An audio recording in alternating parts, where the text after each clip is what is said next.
February the 6th. Welcome to everyone, and we'll take a roll. Cindy, please. Thank you. Mayor Turley. Present. Gary Brevetto. Here. Bob Carlson. Here. Carol Harvey. Here. Ken Matthews. Here. John Schaefer. Here. Eric Smith. Here. Thank you. Please join me in the Pledge of Allegiance. I pledge allegiance to the flag of the United States of America and to the republic for which it stands, one nation, under God, indivisible, with liberty and justice for all. Well, you can always tell when there's exciting things on the agenda. We should have this kind of a crowd for every meeting. Of course, you probably couldn't stand most of the meetings that you would have to come to, but welcome to everyone. We'll move on to item 4 on the agenda. If you're following along, this is ceremonies, presentations, and appointments. And we're going to talk about The Moose is Loose and Mike Perini and the Moose.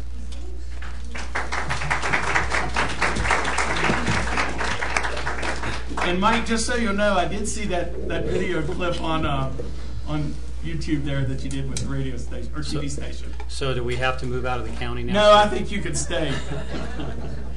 Well, Mr. Mayor and City Council members, again, thank you very much for your time tonight. We have a special guest in our community tonight. He's been traveling for 14 years, and he is the one of the family members of Tanner Coy, who, as you all know, owns Tweed's Fine Furnishing. And I think Tanner, 14 years ago, he tried to move out of town, but the Moose followed him. And then when he moved his business again, the Moose followed him. And so we're very fortunate, as Tanner moved his business to Woodland Park, that the Moose came all the way up the hill. So for 14 years, we have had an opportunity for businesses to participate in a unique collaborative effort. And so this is the 14th year of a very special time. And Mr. Moose here, thank you for being with us. You do know this is the chief of police over here. You have. Yeah. Are you old enough to drive? Yeah, you're not sure. Well, Mr. Mayor, traditionally February is the slowest month in our community. You have accountants that would tell you that. And so what we have done collaboratively with businesses throughout the community is to have an opportunity to bring visitors and shoppers into our town. And we're very excited about this particular campaign because it does have some interesting stuff. One of the things that the Moose does is have activities and events for the next 3 weeks. We're very fortunate that the campaign has over 35 businesses from Woodland Park that are playing and participating this year. We have a chocolate mousse, and no, Mr. Moose, it will not be you. We will not be melting you down, but one of your relatives we will. I'm sure of that. We also have the romantic mousse. How old are you, Moose? Yeah, you're not even sure. And we have the adventuresome mousse. Yeah, right. So we have activities, Mr. Mayor, for the next 3 weeks. And we also have, in a minute, I'd like to give City Council the event guide and a very sought-after button and I'd like to give you one of the Moose bags. We have 200, well, we'll have 199 when we're finished, bags that our businesses have put items in there, and we have some of the businesses here tonight to be a part of that. And one of the cool things this year is we have a Moose Pass, trying to get folks to go to 5 different businesses, and if they do that, then they get to put their name into a drawing for $500, where one business they can spend that money in. Again, it's the poorest time in the 3 weeks, but we felt like it was important to do that, and we honor the city for helping with the promotional aspect of the Moose is Loose. So Saturday it kicks off at Tweed's at 10 o'clock. We've already had people drive up now. I met a couple today from Texas that tried to convince one of the businesses to go on sale now. We had a bed and breakfast here that folks have already been calling, and the owners have said, you know what, go ahead, we'll take care of you, and you can do the Moose special. But tell everybody it's Saturday, and if you're on Facebook, it's facebook.com Tweeds Moose. So, sir, if I may, if I'd like to give some tokens of appreciation for the city's effort. And again, I apologize for the TV interview and all of that. You did really well. So, okay. He used the mayor's name There you go. in the Give that event, to so it was good. give that to the mayor, and can we get a photograph? Can we get a chance to have? Absolutely. All right. Thank you. Here's one of the event guys. Highly sought after. Thank you. I get the camera and I smile. Oh, okay. Yeah, we can.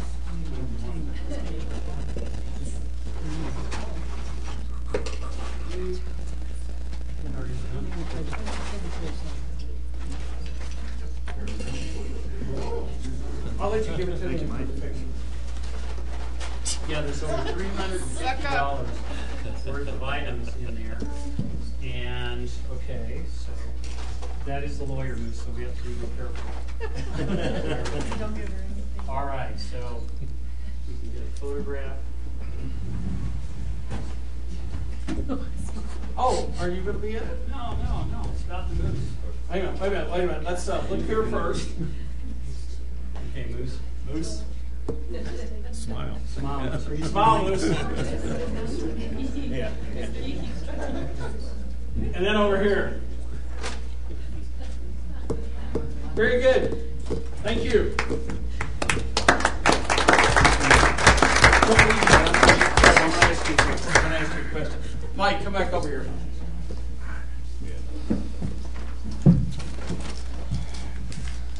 Don't shoot anything. Bob carries the gun, not me. So while this isn't the Moose is Loose, I'm moving on to something else.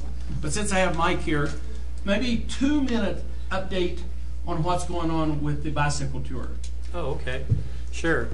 Well, on August 22nd, which is not that far away, the world is going to come to Woodland Park. We're very fortunate to have been honored as a city to have a Stage 5 start. One of the top bicycle races in the world is the Tour de France. The second most popular bicycle race in the world is the USA Pro Challenge, and our city was honored by that. And so we have formed, Mayor, an incredible, talented team, a local organizing team, and tell everybody it's going to be a great day and be an opportunity. The world will actually be here on that day. 117 countries will be covering our town live. Hotels are already booked, campgrounds are booked. I'm sure the bed and breakfasts will be full, and it'll be a fun time for all. It will, and I just wanted to, while I had you here, take that opportunity. I know your organizing committee's meeting, and a pretty good sized group of people that are really pulling together to work that. And of course, Mike and them will figure out what the mayor needs to do, and they'll tell me, and I'll go do it. And well, absolutely, and Brian Fleer and David and Caroline and your whole team is awesome. So appreciate it, and appreciate what you're going to be doing there, and it's going to be a great event. Thank you. Thanks, Mike. Yep. Thanks, Dave. Moose, you want to wave to everybody? We need to do something with your ears, Moose. Thank you. Okay, thanks, Mike. Thanks, Moose.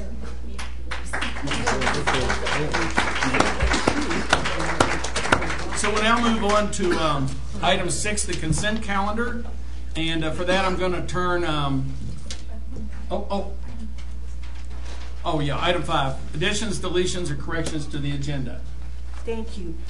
We would like to point out that you have a revised agenda at your desk this evening. The revision is to let you know that there was a typographical error in 9D, which is the expenditure appropriation. We still left the words in on initial posting, and so we've corrected that.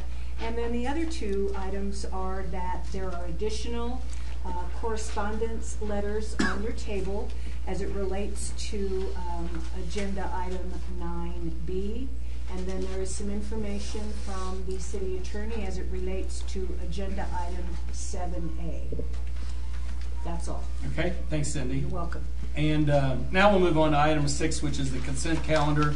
And I'll let you go with that, Cindy, also. Sure. For those of you that haven't been here before, Cindy Morris is our city clerk. Suzanne Leclerc in the back is the assistant. And the city clerk is such a key position in the city staff in pulling all these things together, knowing what we can and can't do, all the legalities, all those issues. And I just want to recognize the work that Cindy does while we're here. Thank you. There are 3 items on the consent calendar this evening. The first is approval of the minutes of the January 16th council meeting. The second one is approval of the contract for the Memorial Park redevelopment construction drawings. And the final one is to approve the contract with Christensen Reese Partnership Architects for the design of the fleet maintenance shop modifications. What questions may we answer? Yes, John. I have a minor correction for the minutes.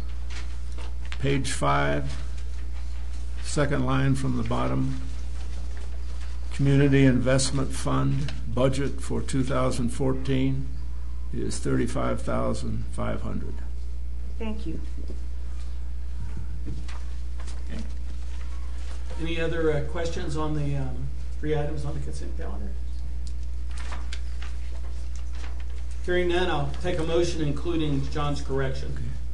Move to approve the consent calendar. Second.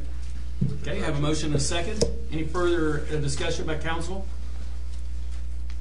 We'll take a vote. Thank you. Brevetto? Carlson?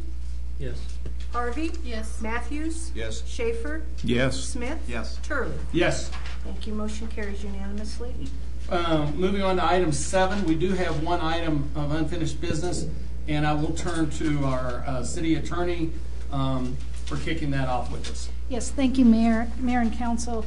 Teller County filed 2 motions for reconsideration with the city manager on January 22nd, 2014, requesting that the city council reconsider and reverse the annexation of the Southwest Valley Annexation Plat 1 and Plat 2 area and the ordinances that affected that annexation. Those motions for reconsideration are not materially different from the motions that the county filed with the city last September, and the recommendation is that the council approve the order denying the motions for reconsideration that I have presented to you, and that is on the dais. So moved. Second. Have a motion and a second. Again, being a legal matter, I would request comments or questions be limited. But are there any comments procedurally or something like that? Hearing none, we'll take a vote. Thank you. Carlson? Yes. Harvey? Yes. Matthews? Yes. Schaefer? Yes. Smith? Yes. Turley? Yes. Brevetto? Yes. Thank you. Motion carries unanimously. Thank you. Thanks, Aaron. Move on to item 8A, or 8, ordinance on initial posting.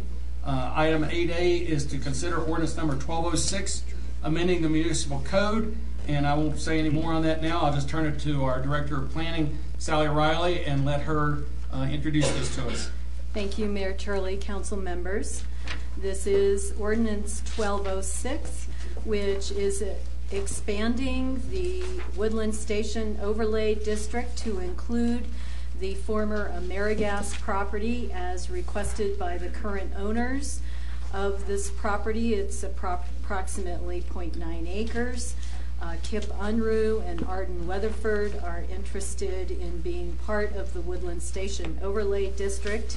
The Downtown Development Authority Board of Directors, as well as the Planning Commission, both recommended approval of this addition, and staff would ask that you approve this ordinance on initial posting and set the public hearing for February 20th. Thank you. Any questions for Sally? Again, this is the initial posting. Make a motion to approve or consider ordinance, approve ordinance 1206 on initial posting and set the public hearing for February 20th, 2014. Second. Have a motion and a second. Any further discussion? Hearing none, we'll take a vote.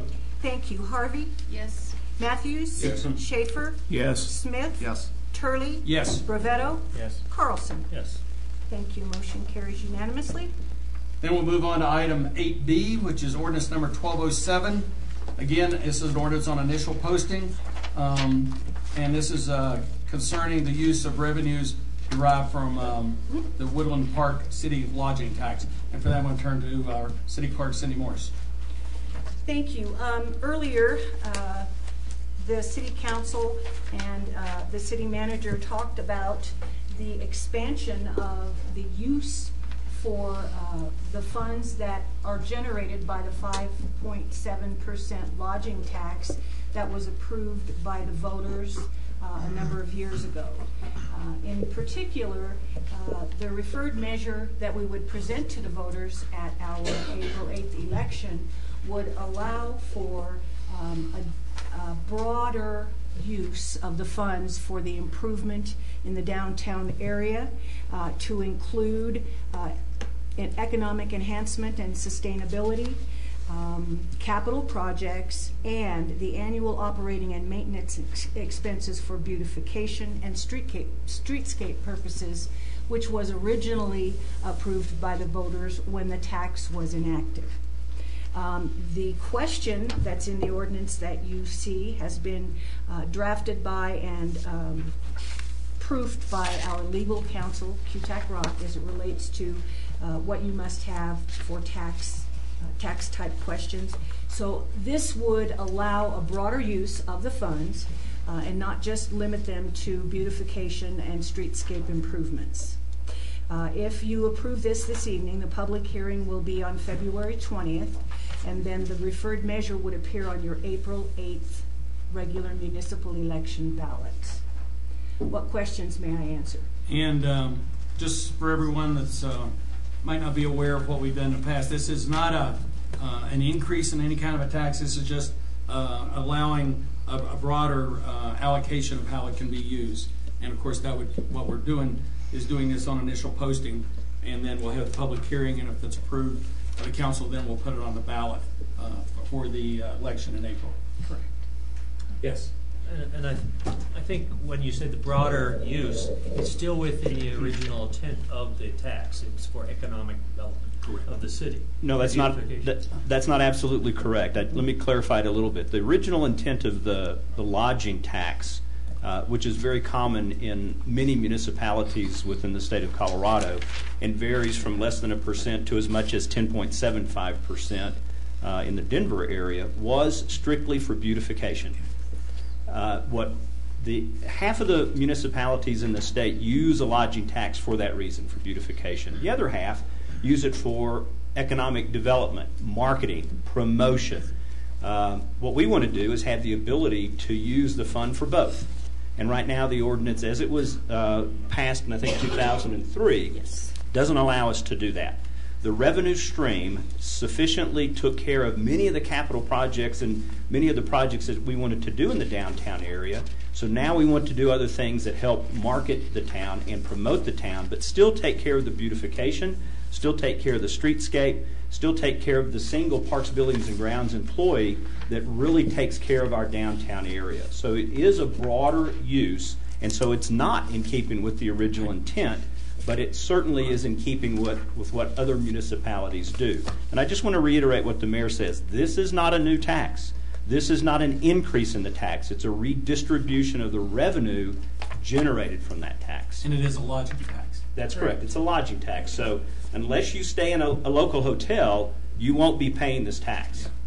And just for the record, it was approved at a municipal election on April the 2nd, 2002. Okay, thank you. Thanks. Okay. Any other comments, questions?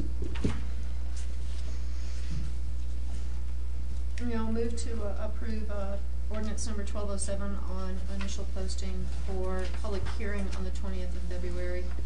Second. I have a motion and a second. Any further discussion? Hearing none, we'll move on to, we'll have to take a vote, Cindy. Thank you. Matthews? Yes. Schaefer? Yes. Smith? Yes. Turley? Yes. Ravetto? Yes. Carlson? Yes. Harvey? Yes. Thank you. Motion carries unanimously. For those that haven't been here too much, you can tell I like to keep meetings moving, especially when we have agenda items where we're going to have a lot more discussion, I believe. And now we will move on to item 9, which is public hearings. And for the first one, I'm going to turn to Lisa Parnell, and that's on Innovation Park filing number 1 and approval for a final plat. So, Lisa. Thank you, Mayor. Good evening, Council. This first request that I have is a subdivision, minor subdivision final plat request, and this relates to Innovation Park filing number 1.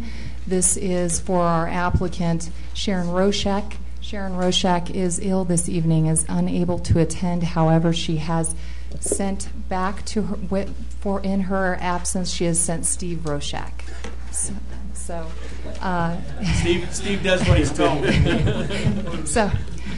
But if you have any questions, of course, we'll try and answer those as best as we can. This property has existing structures on it, so it is addressed 5697, 5701, and 5711 Trout Creek Road. And the proposal here is to take this deeded property and to subdivide it into a legal subdivision. It consists of 9.83 acres, and of those acres, Lot 1 would become just under 4 acres, Lot 2 would become just over 2 acres, and Lot 3 just over 3 acres. And this is being requested in order just to better secure future sale of Lot 2 and to provide legal lot lines in this area, as well as to protect the gate that is at the entrance of Innovation Way and to better specify utility easements that go along with this land. And for this request, staff takes and reviews this request to several sections. I've listed those. Section 17.24030, minor subdivision process, 17.36, dedications related to subdivisions, and then also 17.40, design standards. This is a zoning map, and as you can tell, the purple here is planned unit development. This was annexed in and it became planned unit development in 2000. You can see County Road 25, Trout Creek Road here. Just a note for you, our GIS needs a little bit of updating. This is part of the sanctuary plat, and this is actually planned unit development. So it's reflecting a color for agriculture, but that is not accurate. Google also has a little bit of complications on their map system for this area. They had the streets a little bit messed up. So I've relabeled them, but following along here, along the south, Trout Creek Road, to the south of this area, coming in, you can also see to the west of this area is Innovation Way, which filters into this current existing deeded land. I've labeled the areas with the lots that they would become, so you could kind of get a feel for where everything sits rooftop-wise. If you're looking over this area from an aerial view, you can see that Lot 3 does have an existing single-family home on it. Lot 2 does as well. There are some sheds and an accessory shed and barn also on Lot 1. Lot 1 did have an existing structure. It's no longer there. This is to show you how the land exists at this time. All this land is deeded, and there are 2 warranty deeded parcels as part of that. Again, Innovation Way coming in through here, and you can also see Trout Creek Road here as well. This is a snapshot of the final plat, and as you can see, all the utility easements have been added, a 20-foot utility easement here on either side of the lots where they're subdivided and where they exist. We also have Innovation Way and County Road 25, Trout Creek Road reflecting, but all these lots, again, Lot 1 would become just under 4 acres, Lot 3 becoming just over 3 acres, and Lot 2 just over 2 acres. Some of the standards that we assess this to and that we felt complied are listed here. First of all, again, those 3 roads providing easy access. A picture here of the gated Innovation Way gate entry off of Trout Creek Road. And this is the gate that they're looking to protect as well, along with this legal subdivision. There are also 2 of the lots have existing homes. Lot 2, this is the home on Lot 2, and this is the home on Lot 3. And this is a picture of, just to show you that the land is suitable, we feel, in particular on Lot 1, to add another home in the future if possible. Again, they did have a home at one point in time. The land is suitable topographically to subdivide, and it is in close proximity to several of the community or facilities that it would need. Meadowwood Park actually is just over 1.5 miles to the north if you take Innovation Way through that subdivision, and then there's Charis Bible College as well to the south. And drainage report was approved back with the PUD amendment, and all the easements have been reviewed and found acceptable. Quick question. Yes. While we're still on this slide. Sure. Is Innovation Way open all the way to Meadowwood Park to the public? I thought it was gated. It is gated. This is the gate. You can kind of see it. This is the gate looking south down Innovation Way from the inside of the subdivision. So really Meadowwood Park is not close proximity? Well, you can go all the way through up to the north on Innovation Way through this subdivision, this area, and the others. There's also additional Sturman Industries property to the north that you have to cross through. But Innovation Way takes you, it actually filters out right into the entrance pretty much of Meadowwoods Park Complex. But you're correct, that's a private road. It's a private road. It is a private road. So, yeah. I think she was trying to give you a geographical relationship between the two. Okay. Yes, yes. Transportation corridor. If that, yeah, it is a private road. Do you have any other questions? Our Utilities Director, Mr. Chip Wiley, also reviewed this request in addition to many other agency reviews as part of this. Utilities does find that there are existing well and septic systems in place because, again, it has been built out. And the connection to the city water and sewer system is preferred, but it's not required at this time. If there is a problem that arises that can't be corrected without appropriate state and county permits, then it will be required that the taps be purchased and a connection be made to city water and sewer system. If both the taps can't be purchased at that time, then they would have the option to amend their annexation agreement. There is a 40-foot frontage requirement under Section 17.40.050, and this requires that there be 40-foot frontage to a street right-of-way. And Lots 1, of course, has very sufficient to both Innovation Way as well as Trout Creek Road, very sufficient, over 40 feet of frontage, as well as Lot 3 to Trout Creek Road.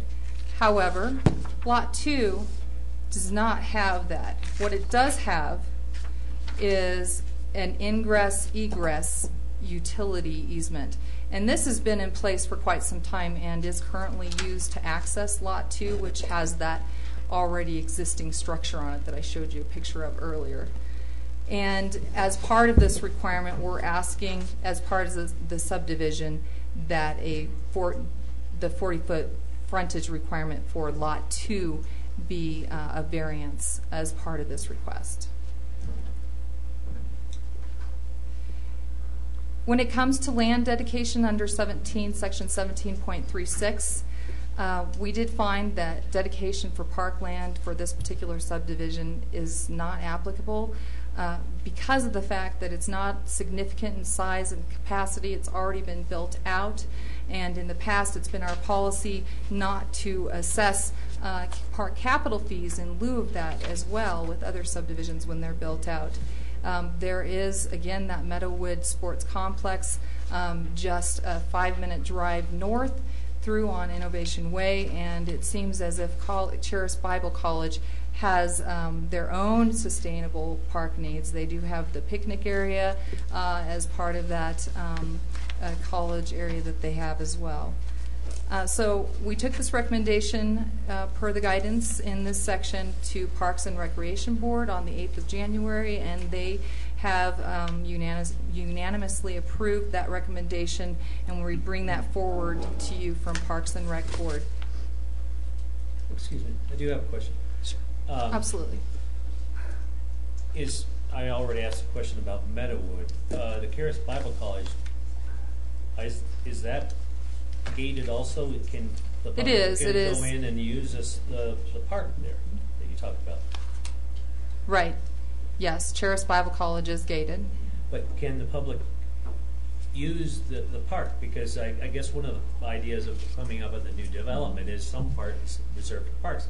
But if one is not open to the public and the other one requires you to go out, drive all the way around town to get to, does that really meet the people intent? that are going to be living in this subdivision have that they have that private road taking them to Meadowwood Sports Complex, and again, a 5-minute drive, and that is a community park. So, in its essence, it does serve the needs of the community. So, any other questions?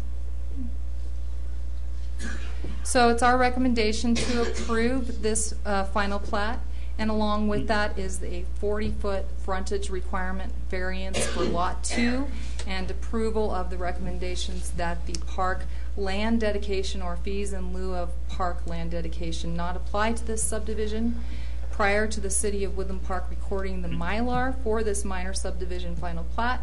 All necessary utility easements will be met for IREA and City of Woodland Park, as well as the Innovation Park filing number 1 subdivision plat being signed, dated, and affixed with a seal by the surveyor after approval by City Council, and submitted as a Mylar for signature and recording by Kevin Lloyd at Rampart Surveys. Payment of the water development fee of $2,000 per lot must be received prior to final plat recording. I do have a question. Please stay back for a second, please. Just while we're at this point, I want to just read into the record. For those of you who haven't been here, and for everyone else, you notice that we use electronic devices during the meetings. These public hearings are quasi-judicial events, and we consider during these types of sessions information. We're all playing with the same amount of information, working from that, and we're not getting any kind of information sent to us on these electronic devices. So we access materials relative to the hearings before us, and it's a common practice that these devices are not being used for texting, emailing, or other communications during the public hearings. We get no other information that relates to these events. Okay? Please. I assume the reason for subdividing this is so that whoever owns this could sell individual parcels. Absolutely. And then whoever buys those parcels could sell them to somebody else. Right. It legalizes what's already in use. My concern or my question would be on that Lot 2, where right now the only access to it is on a utility right away. Would that also be dedicated? There would be permissions granted in perpetuity, or whatever the legal term is, to allow that whoever owns Lot 2 to have access through that even though it's just a utility right away. Well, this is currently in use right now by the person that's living in this home on Lot 2, and it has been in use for a long time. It's really just legalizing and putting it on paper. But it legalizes it as a utility easement, not as a right. It's an ingress and egress easement as well. It is. Yes. Will that new frontage, the required frontage for this action, and Innovation Way, are those maintained by the city? Trout Creek Road is maintained by the city, correct. But Innovation Way and the new frontage would not be? Correct. And I also assume that all 3 of those lots, whoever it's sold to, would also then have access to Innovation Way all the way to Meadowwood Park. Yes. Mm-hmm. Absolutely. Any other questions for Lisa? Would the applicant like to present anything?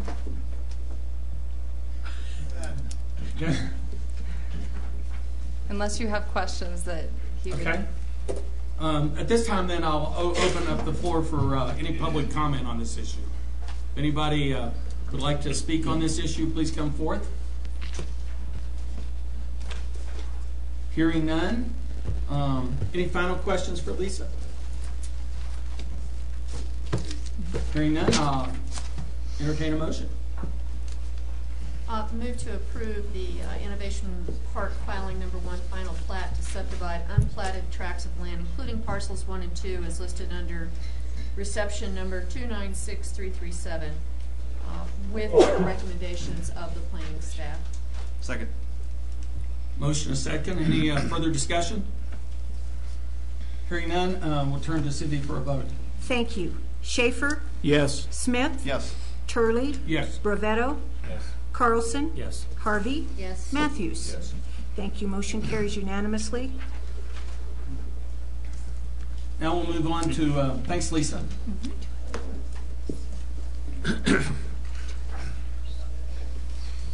Now we'll move on to item 9B. And this is Lisa also. Ordinance number 1204 for a conditional use permit, and I'll let you proceed. Thank you. I just had to take a drink. Hold on 1 second. Okay, so this is a request for a conditional use permit for residence care home to be located at 115 Troll Road. And this request is to take the existing structure. It is 4,458 square feet, and it is located in the suburban residential zone. And this home is owned by Mr. and Mrs. Rick Hobbs, and contingent upon approval would become residence care home for our applicant, Dr. Judith Ann Miller. Miss Judith Miller is here this evening. Dr. Miller is here this evening, and we'll have a short presentation after my presentation on the land use end of this conditional use permit regarding the program and the parameters that would be involved in it.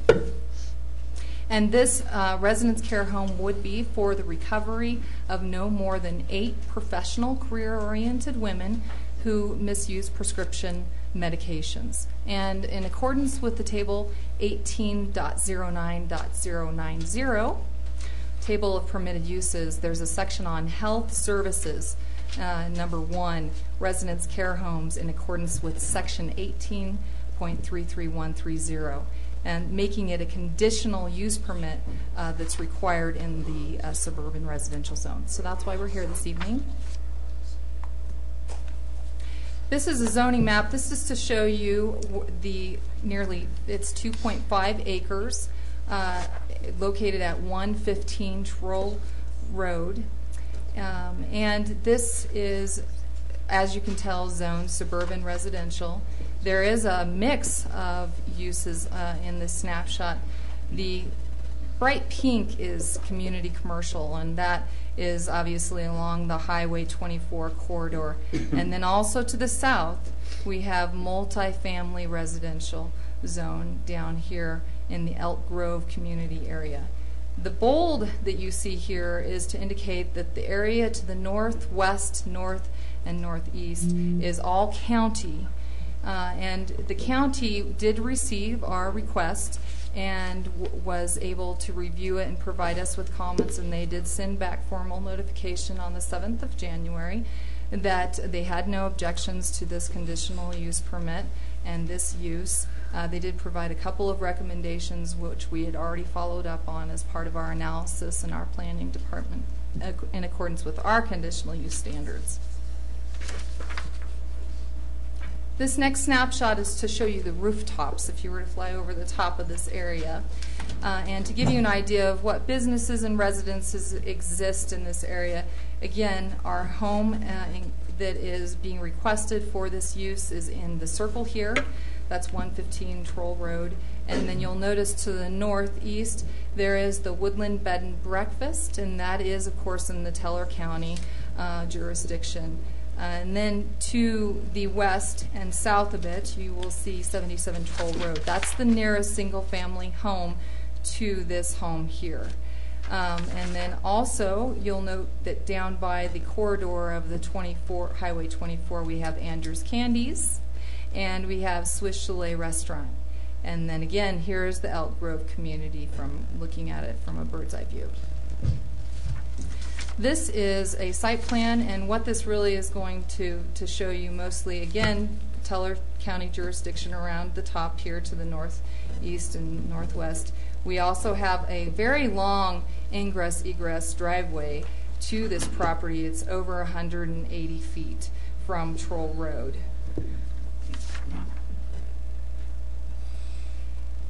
And as I mentioned earlier, the standards that a residence care home must comply with in accordance with our table 18.09 is that it must meet residence care home standards, and these are under 18.33130.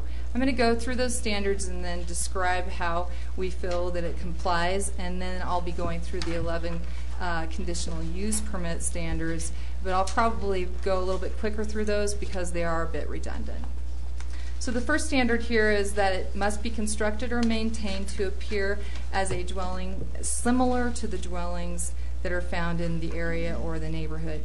And I've provided you with a picture of this home on the outside, as well as several area homes to give you a feel for how right now, as it exists, it is similar in nature. This is the bed and breakfast to the northeast, and these are the Elk Grove community residential homes. So they are similar as it exists now, and the applicant understands and is willing to maintain the structure to its current appearance. Standard number 2 talks about how the operators and owners will present for approval a plan for residence care, supervision, and treatment, and that this home will be staffed appropriately to the needs of the residents. The Neural Renewal Residence Care Home Program Plan was provided, and we also have hard copies. Cindy has hard copies that we can pass out as well. And this program is going to be talked more in depth by Judith, so I'm just going to give you an overview, which is that it's a personalized, sustainable recovery program that is set in place for the recovery of prescription medication misuse, and it treats the prevailing cause or the individual targeted neurotransmitters and brainwave imbalances. So you can see why I'm going to rely on our applicant to give you a little more detail on this program. It is state licensed program, and the staffing of the program must meet requirements through the Colorado Department of Behavioral Health, and they need to be certified by the Colorado Department of Regulatory Agency, DORA, as counselors, certified addiction counselors. And again, Dr. Judith Miller would be the full-time resident staff that's on site, and she'll follow with more detail on the program. Standard number 3 talks about the home has to be licensed and inspected by other state and appropriate agencies. There must be proof of insurance coverage that's provided, and this program is to be licensed through the Colorado Department of Human Services, Department of Behavioral Health.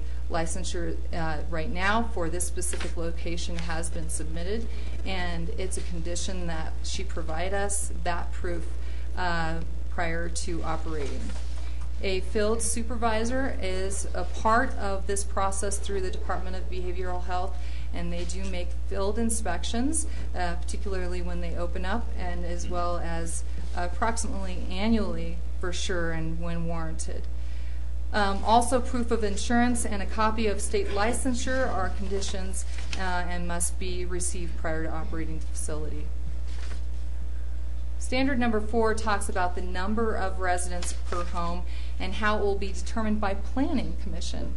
And that's done at the time of conditional use permit issuance. There's several determination criteria that are laid out in this section. And so what we did was we gave them the facts and the analysis that we found for those areas, and then they had to vote on that per motion. And so lot size is 1,900 square feet. The home is 4,458 square feet, and there are times for just a 1-hour meeting that there will be maximum of 15 staff that would be there once a month for, I think it's 1 hour. And then also there are family days on Sundays where they are allowed visitors to come in and visit them. And we do feel that there is sufficient room to comfortably provide for those guests on those few occasions. Staffing, you've received as part of your packet all the resumes that are being considered. Most importantly, you've received Dr. Judith Miller's resume and her qualifications. And there will be one staff member on site at all times, and that is Dr. Judith Miller. and up to no more than 6 staff in rotation that are not living on site. Operations, again, I covered that once a month meeting in the family days. Also, a part of this criteria is the neighborhood and the proximity to the neighbors. Wanted to give you a couple of distance measurements to give you a perspective of how close it is to the neighbors. So the nearest residence at 77 Troll Road, this is their property, looking up Troll Road and their driveway from Troll Road. You can see this is the residence for the residence care home, and that is just nearly between 180 and 200 feet from this house is the distance between the houses. And then the house is over 340 feet from the closest resident to Elk Grove multifamily residential area. And the home is over 280 feet from the bed and breakfast to the northeast. And the home is over 240 feet from the vacant lots across Troll Road. So this gives you several views. This is a view of that long driveway that I was talking about when I showed you the site plan to 115 Troll Road. And you can see when the trees are in full production there that it's kind of hard to even see the house from Troll Road. And this is a view from, again, 77 Troll Road, which is the nearest residence. And then this is a view from looking back to the west from Woodland Bed and Breakfast. Also, consideration with this particular requirement and standard is the number of bedrooms. And it's recommended that at least 2 people be in each bedroom rather than isolating the clients. It helps calm them because they'll be missing their family. It's also a part of the group recovery, helping each other out, concept that goes along with this program. And they will be advanced to the more beautiful bedrooms upstairs as kind of a reward system as they go through. I've listed here there are 4 bedrooms and there are 3 bathrooms. There's a master bedroom, and you can tell the size of that, 22 by 17, and then the upstairs guest room, 21 by 11, and then there are 2 on the lower level, 21 by 20. And it describes the type of bed and the number of beds that would be there. And the residence care home. Question? Yes. Yeah. Which room will Dr. Miller be occupying if she's going to be staying on site? You know, I don't know, but I'm sure we can ask her when she comes up, and she would answer that. This next standard here is that the primary residence is the owner and shall be the operator of the facility and have 90% or more ownership, and that is Dr. Judith Ann Miller. And this is a quote from her that came in the application. It says, "I'd love to be a resident of the property, and I love Woodland Park, the city above clouds." Standard number 6 talks about the type of residence that would be authorized to be served at this home, and again, determined by Planning Commission at the time of conditional use permit issuance. And the determination criteria is a bit redundant, so I'm not going to go over the location and proximity again. I'm not going to go over the staffing again. The type of residence, however, has been narrowed down to 8 professional, career-oriented women who misuse prescription medications. And there will be no participants that are required to be in correctional facilities, halfway homes, or medical treatment facilities. And there are no persons that are going into this program that will be addicted to illicit drugs allowed. Standard number 6 continued here, the type of residence. It also talks about what is the need. And the need really comes from the state. Colorado is the second worst among states for prescription drug misuse. There are more than 255,000 Coloradoans that misuse prescription drugs. 48,000 women died from prescription painkiller overdoses between 1999 and 2010. And the state governor's goal is to prevent 92,000 Coloradoans from engaging in non-medical use of prescription pain medications by 2016. Standard 7 talks about how they shall provide medical care at a lower level than a medical treatment facility, clinic, or institutional homes. And this program focuses on the recovery of the underlying cause of the symptoms. It's an individually targeted neurotransmitter and brainwave imbalances. Again, I'm going to let Dr. Judith Miller explain this to you further. And there will be an on-call 24/7 doctor available, and then there's always Pikes Peak Regional Hospital if needed.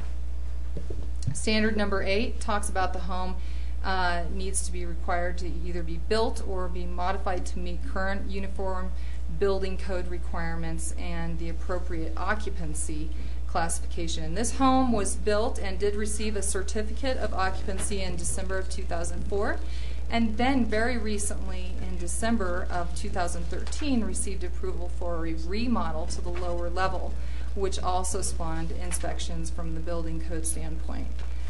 Again, that field supervisor through Division of Behavioral Health must be there and approve when it's opened up, as well as annually, and they're, when needed, doing inspections. And if they don't meet those standards upon opening, it has to be, they won't receive their license from DORA. Question, Lisa. Yes. On the remodel, has that been accomplished? Yes, and it was approved in December. Okay. Mm-hmm. Standard number 9, that the operator and owner shall present for approval a plan for care and maintenance of the home. That this plan shall demonstrate that the home will be cared for in a manner that is consistent with the well-groomed properties in this neighborhood and equivalent to the surrounding homes, at least equivalent. And I did also attach with your packet the home care and maintenance plan, and all the residents are going to be doing daily chores. It describes the fact that they participate in the take back the drugs disposal, which means not disposing through our infrastructure. Also, clients will not have vehicles on the premise. There's not going to be clutter created by vehicles, people leaving their vehicles there while they're there for treatment. Snow is going to be plowed each time there is a snowfall. They are also getting plows and blowers that are included with this home.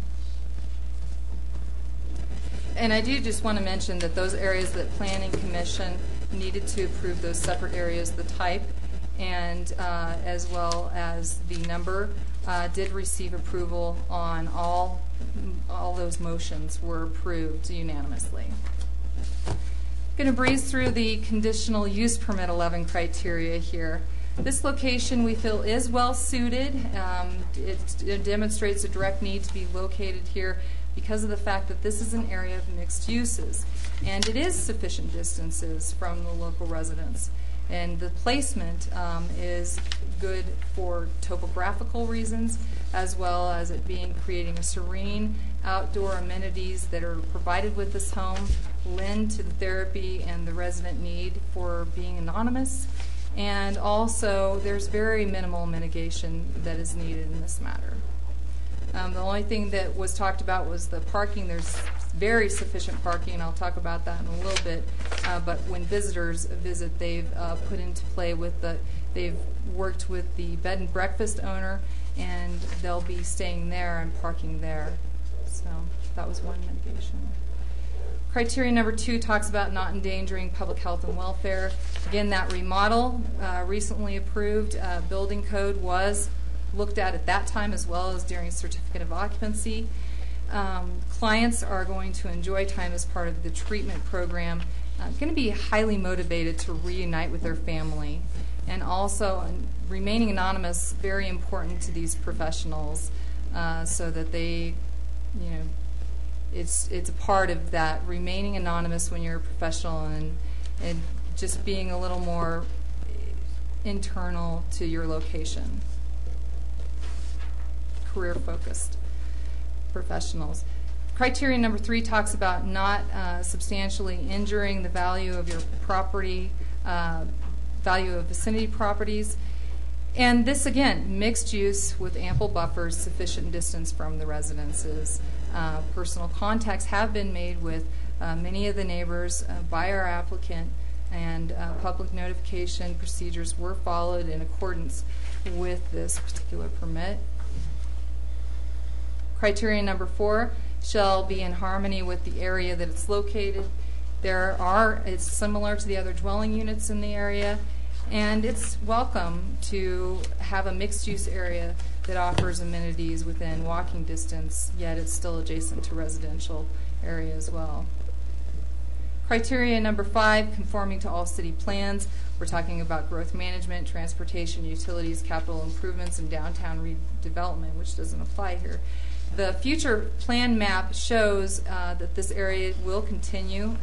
It is projected and has been looked at during our comprehensive plan process to be mixed in use, and it supports the community well-being, education, and health and recreation principle that we're looking to fulfill in that plan.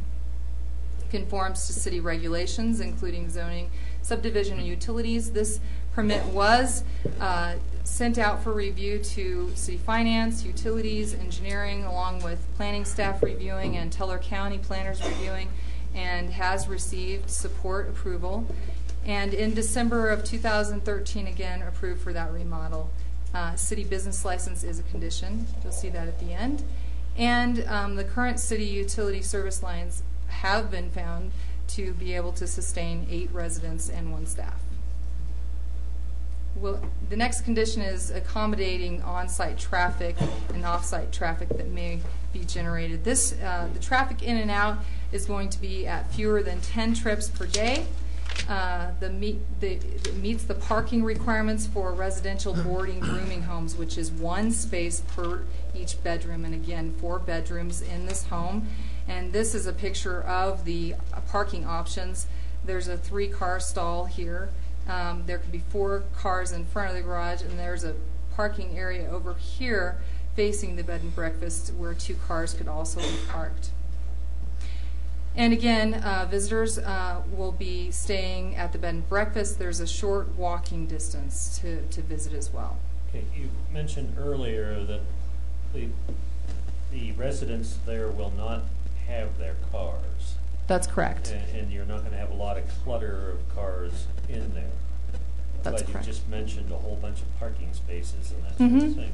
Is that a conflict between your 2 statements, or who's? No, it's just to say that there is sufficient parking if need be. The requirement in our code under that that residential boarding rooming of homes, as it's coded as it's shown in our parking number requirements in our code, it's categorized under that, and it states 1 parking space for each bedroom. There's 4 bedrooms, but there is a total of 9 spots here. So it's just to say that it does meet that requirement in our code. Any further questions before I proceed? Yes. Is this a lockdown facility, or are the patients free to come and go? The patients are free to come and go. There is a security system on the door, and I believe it's lights out at 11. Again, that owner would be living in the residence too. The owner, Dr. Miller. But, yes. Yeah, being familiar with my mom being a nursing home, yes, she's free to come and go, but they like to know when she's coming and going too. So presumably, Dr. Miller can address, some sort of. I'm going to ask council if they can maybe jot your questions down, and let's let Lisa get through the whole presentation. Maybe she'll answer some of our questions. Okay. Absolutely. Yeah, and also the applicant can probably shed some light on some of these questions too. Okay. Criteria 8 is that it have appropriate regard to topography, surface drainage, soil potentials, natural and man-made hazards, streams, and environmentally significant features. And this home does fit well with its surroundings. It's existing.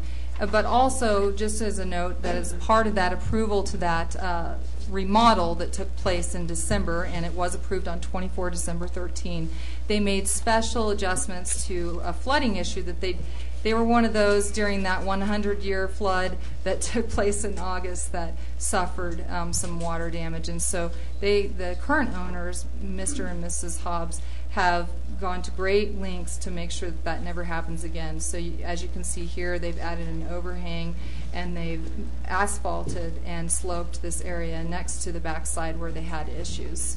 So they have already done that mitigation. Criteria number 9 talks about adequate water supply, waste disposal, protection methods, and water drainage. Again, City Utilities Director assessed this for current lines and feels that it should sustain the 8 residents and 1 staff. However, the applicant does understand that with capacity of that nature, there would be increased usage and also more expensive monthly bill, and that it could, in the future, one never know until they all move in, spawn necessity to increase the utility lines in the future. Air quality impacts would be very low with this use. Criteria number 10 talks about not unduly increasing the public danger to fire, explosion, and other safety hazards. Again, the use here would not create a safety hazard.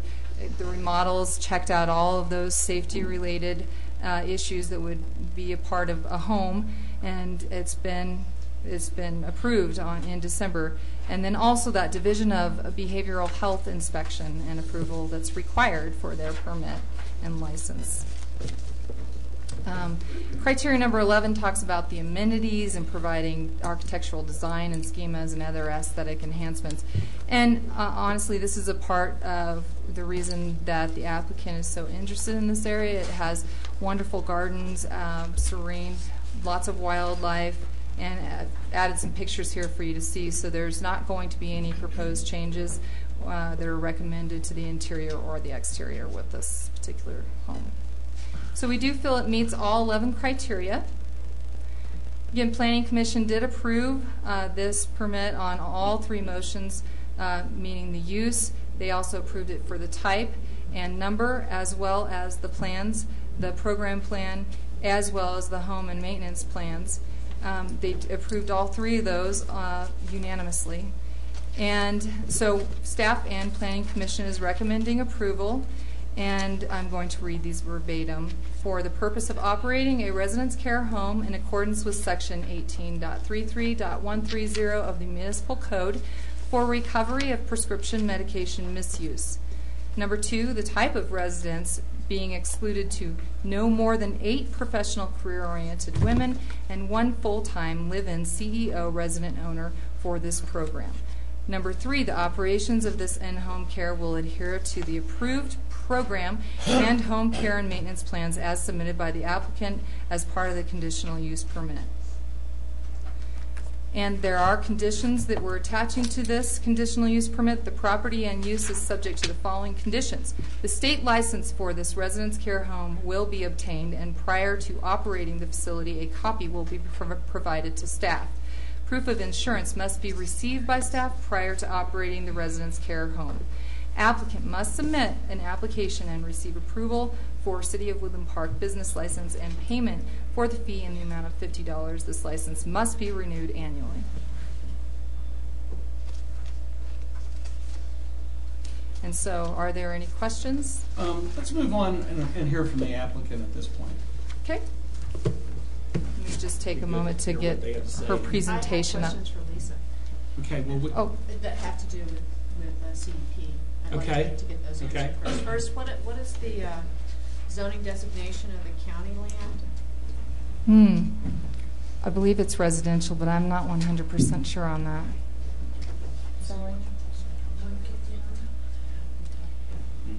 We're looking that up for you. Okay. And if a CUP is approved tonight and this particular facility closes, the CUP will then apply to any same CUP with the same conditions for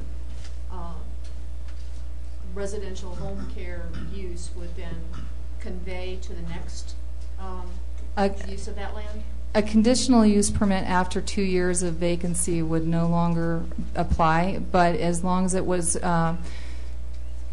there were someone to come in and take over that program under the same program plan, the same home and maintenance plan, the same parameters and conditions, then that could apply within 2 years. And Lisa, if we don't ask or tell you this often enough, you did a great job on this one. This was a difficult one. Thank you. Thank you. It is R1. We just looked that up. Okay, Teller County is R1. Are there, well, in following along the same line, are there homes on the county property now? Just The bed and breakfast. There are no other residences on that county property? There may be.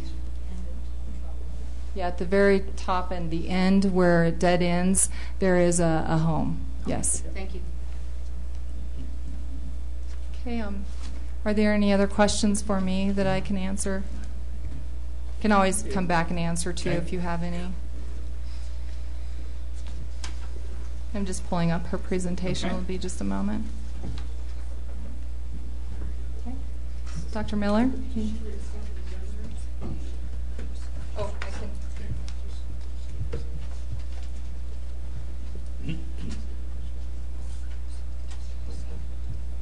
Here we go.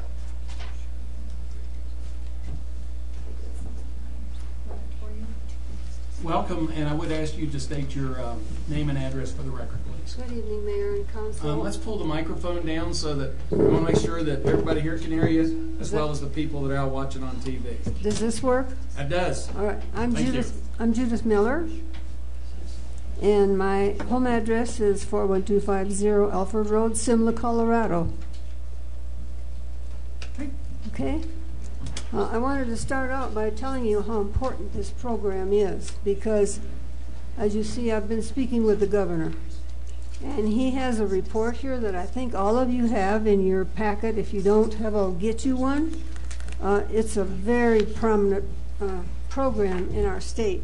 Our state actually ranks second in the whole United States for deaths related to prescription med abuse. It's a very serious epidemic in our world today. About 20 women a day are dying from prescription med abuse. And that doesn't count the women who maybe have the cause of death listed as a heart attack, but the heart attack might have been caused by prescription med abuse. So it's a very strong problem.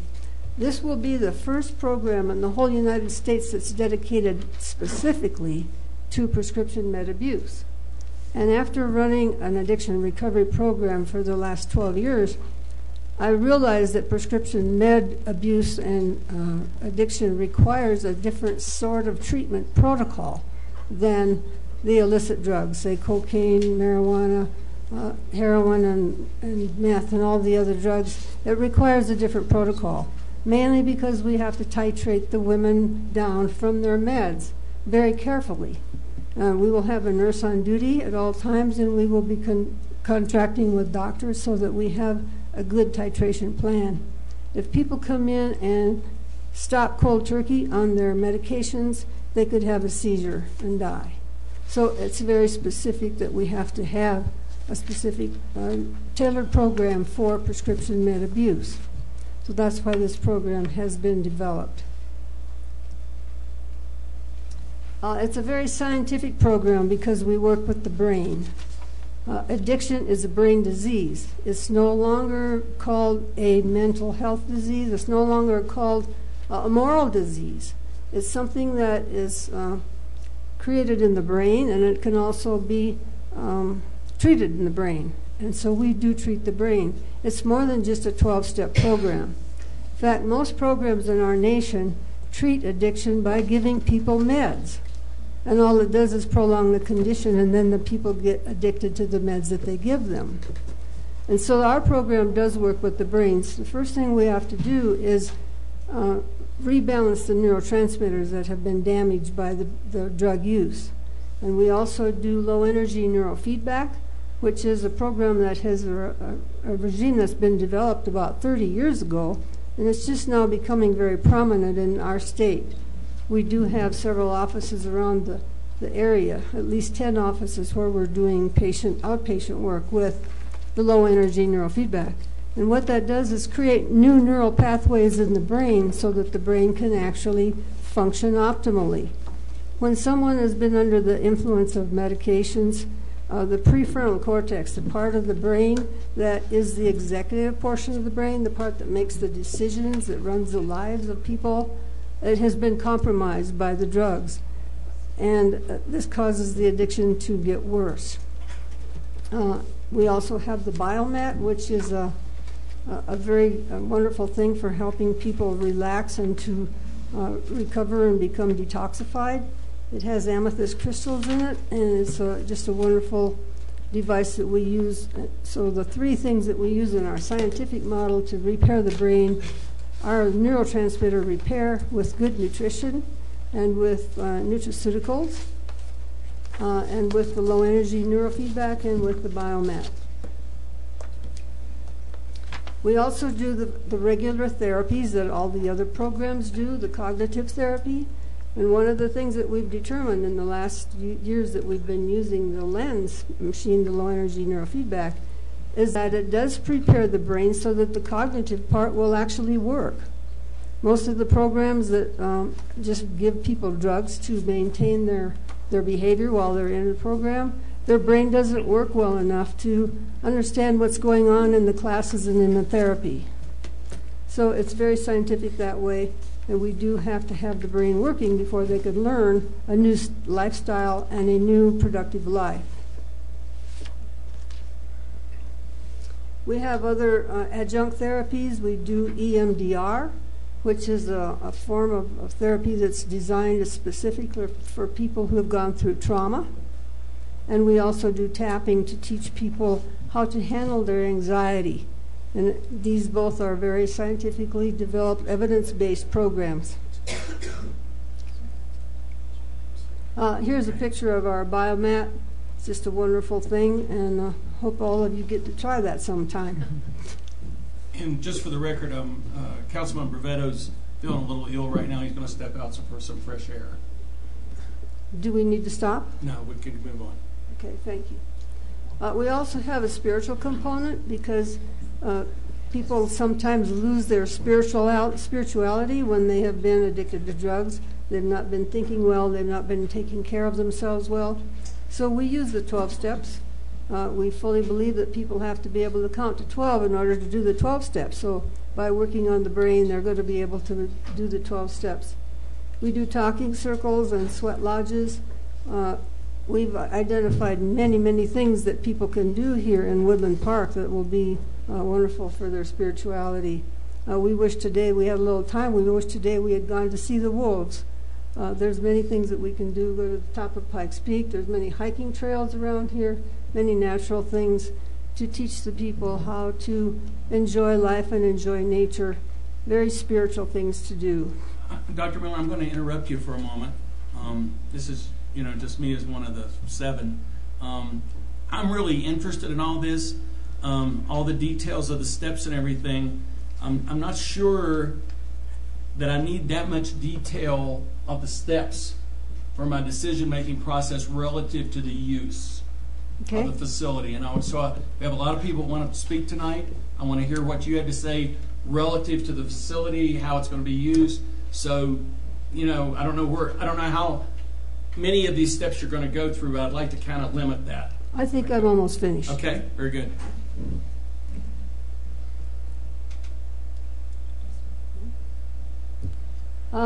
This is a career enhancement program because many of the people who come to our program may have an impaired license.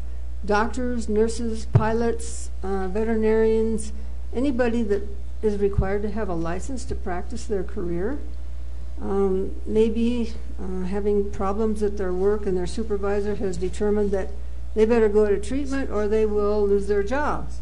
And so career enhancement will be a very strong point. We're also covered by the American Disabilities Act so that we can help people maintain their job once they go back to work. We have a lifetime sustainability plan for them so that when they leave, they will have follow-up support. And this is a picture of me and my partner, my co-founder, and that just gives our particulars. I'm sure you have my resume so you know about me. So that is the end of my presentation.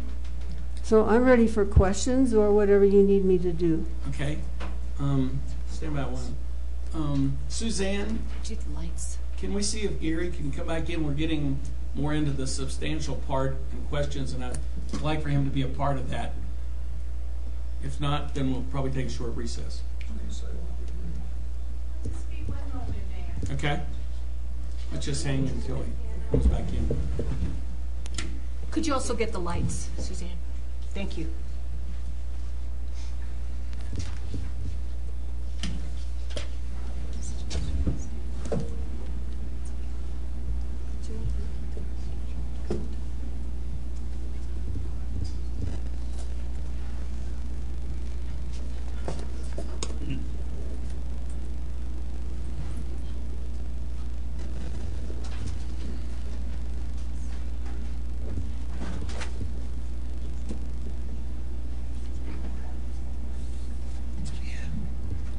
better? Air circulation. Yeah, we got the fan on in here now. Oxygen level's gone down to like 20%. Okay, at this time, does council have any questions for the applicant or also for Lisa? Lisa, if you just come back up and you can direct who you would like to give the question to. And I'm going to start with Ken. I have a couple. You want me to do them all at once, or? Yeah, sure. Go ahead. Quick question for Lisa. Is there going to be an exterior sign in front of the building? No. No, there's not. Nothing, okay. And for the doctor, how are the patients, how do they get to you? Do they just walk in, or are they specified by a doctor? Is that how you receive them? They will have a pre-application process so that we will know their history when they come in. They will probably be referred by a doctor or a nurse or an employee assistance person, and they will come in by us bringing them in. We will meet them from wherever they are, and we will drive them in. They will not be coming in their own car, or a family member may bring them in, but they will not drive in themselves. Okay. You already answered the issue about it's not a locked facility, but I think you indicated there's some sort of an alarm system or something. How do you control that? I'm just a little concerned about being able to come and go freely. Yeah, they do not come and go freely. Okay. They can come and go, but they never leave without a staff member. Okay. If they leave, we will take them maybe to see the wolves, maybe to go to top of Pikes Peak, maybe to go on a field trip, maybe to go on a hike, and we will go in a group. Unless someone needs to go to a doctor, then we'll take them to a doctor, but they'll never leave by themselves.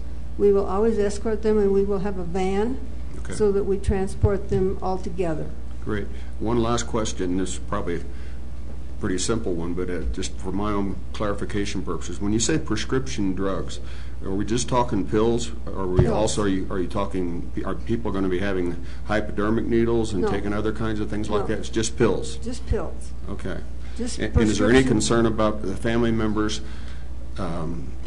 smuggling in or bringing things in for them when they shouldn't be? No, there will not be. If anybody comes, they will, and if they bring anything with them, everything is examined by one of the staff members. Okay. Our staff members are trained, highly trained in watching for contraband, and we hope that when family members come, they come in support of their family. Right. We will be interviewing them prior to them coming. They will have approval before they come. We will know who's coming, and it'll be very carefully watched. Thank you. Very supportive.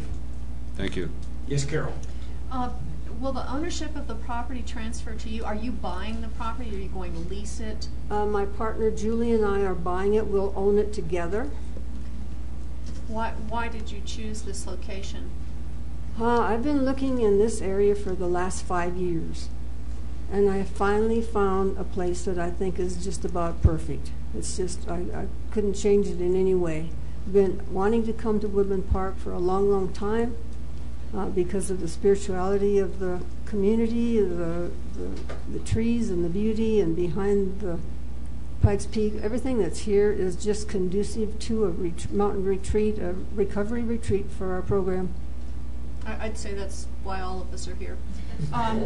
Outpatient care, will you have outpatient care? No. No. No, this is going to be licensed as a residential inpatient. Will you also conduct AA meetings for people who are not part of the residents?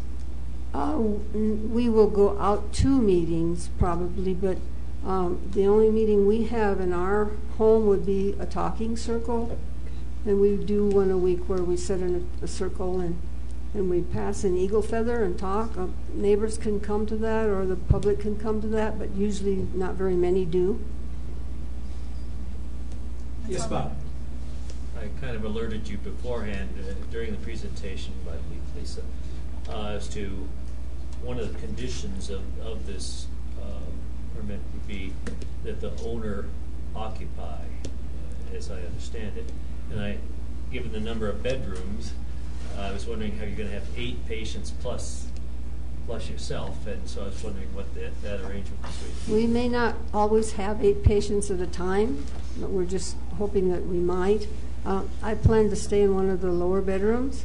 They're very small, but there is room for a second bed in there, and whoever that unlucky person would have to be my roommate. So you don't mind having a roommate then? No, not at all. In fact, we do not want people to have rooms by themselves. We don't want them to isolate. Peer counseling is a good part of our program because they're all geared toward their career enhancement and helping each other. Any other questions from council at this time? Yes, John. As a regulated agency, you are subject to inspections. Lisa mentioned something about one prior to beginning operations and another perhaps annually. Can you Yes. comment on that? We do have a field supervisor from the Division of Behavioral Health under the Colorado Health and Human Services. He comes to inspect the program as we start it. He also has access to us by computer. Everything, we have a TMS system where all of our clients are registered. He knows who's there at every moment. He knows what they're there for. He knows how long they're there. He knows everything about them because it's when they come in, they're entered on the computer. He comes and visits us periodically, at least once a year and sometimes more. He has a lot of other programs to monitor too. So unless we have problems, he won't be hurrying here, but he will visit us often. He and I email each other at least weekly. He's a great model, a great support for me. If I have any kind of a staff problem or anything I need assistance with, all I need to do is either call him or email, and he's right back with me. He monitors our program closely. And where does he reside now? He's in Denver. It's out near the Fort Logan area, by the Fort Logan Cemetery. There is a big house that they have their offices in. All right. Is an inspection report completed after every visit of his? Oh, yes. Oh, yes. Will the city staff get copies of those reports? If they would like it, I'm sure he would share it with you, and any of you are welcome to call him anytime. Okay. He does get complaints from us, mainly because of people come in and they stay for only 5 or 6 days and we don't refund their money. They call and they want him to make sure we refund their money, but we tell them it's just like if you go into a restaurant and you don't eat all your meal, you don't get a refund. And we tell them that when they come in. If they leave on their own accord and they're out of the program, they don't get a refund, and that's the main complaints that he gets about our program. All right. Thank you. Yes, Carol, go ahead. Dr. Miller, do you have other facilities in the area, and if so, are they located in residential areas or some other type of land use? We do have one in Colorado Springs, and it is in a house on 5 acres. And that's the only one we have right now. We plan to open another program for men as soon as we can get this program started and rolling the way it's supposed to. We plan to open a program for men because we would like to have gender-specific programs for this particular addiction. Just refresh me. I know it's been going over. So you'll have the patients there, the people that are going through the program. And how many staff members will be on there normally? Well, 1 or 2 at one time, but we might have 5 or 6 staff members who would do shifts, come and go as their shift determines.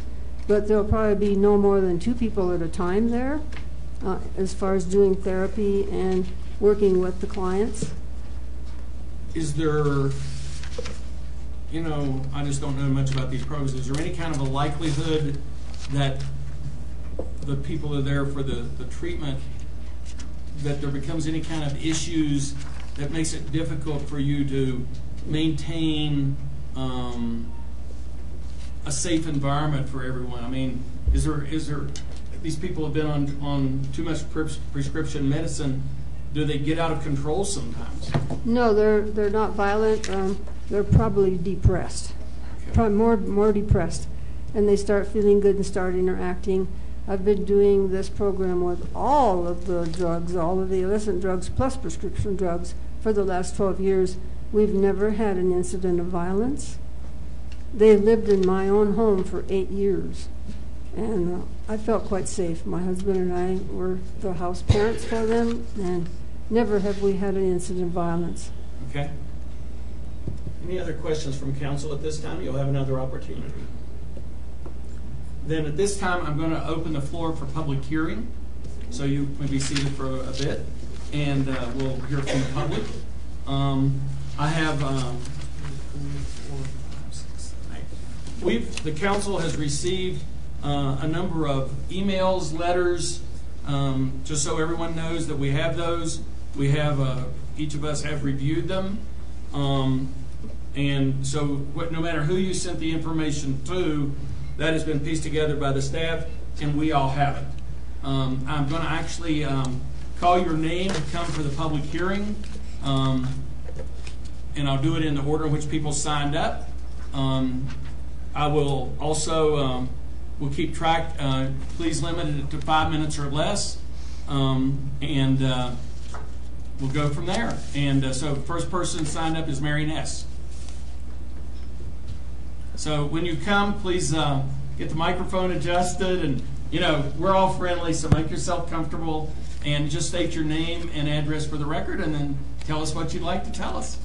My name's Mary Ness. My address is 6045 Del Paz Drive. I live in Colorado Springs. And about 4 years ago, I met Judy, and it was pretty much through intervention that somebody was trying to do on me for prescription drugs.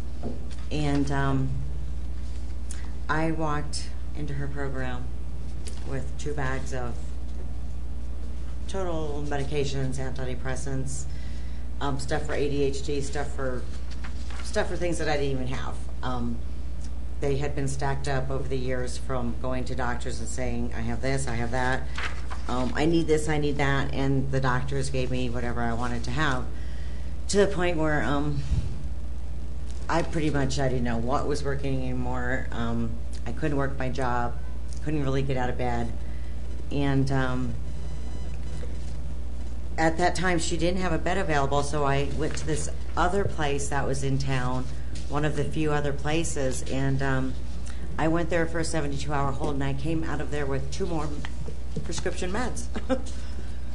And when I called Dr. Miller, she was like, oh my God, get in here today. You can sleep on the couch if you need to, but you need to come. And I went there, and the first thing we did was go to a doctor, got a tiration plan for the ones that I needed to be tirated off of, and during the 28 days that I was there, I got off of the prescription meds that I was on, and I'm still off of them today, fully functional,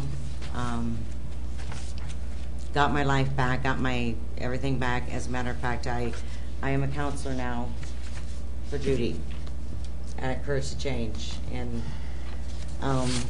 that's the difference between being on meds and being off meds, and in the manner that you're getting off of them.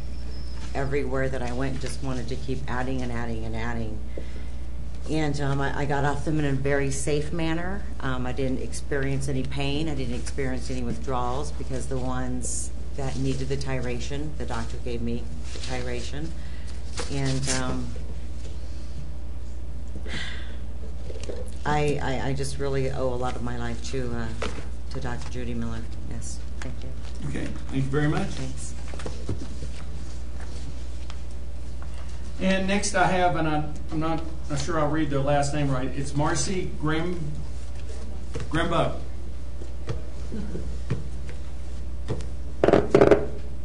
Hi there, everyone. Thanks. I'm Marcy Grimbo, and I am an advanced certified lens neurofeedback practitioner at Courage to Change Ranch, Judy's Ranch in Colorado Springs. And I just wanted to let you guys know a little bit of information about the lens that you may have not heard already from the program, but the lens neurofeedback therapy that's going to be a part of this program is one of the most important and effective alternative forms of therapy for not only addiction but other sorts of trauma, emotional and physical trauma that is available today.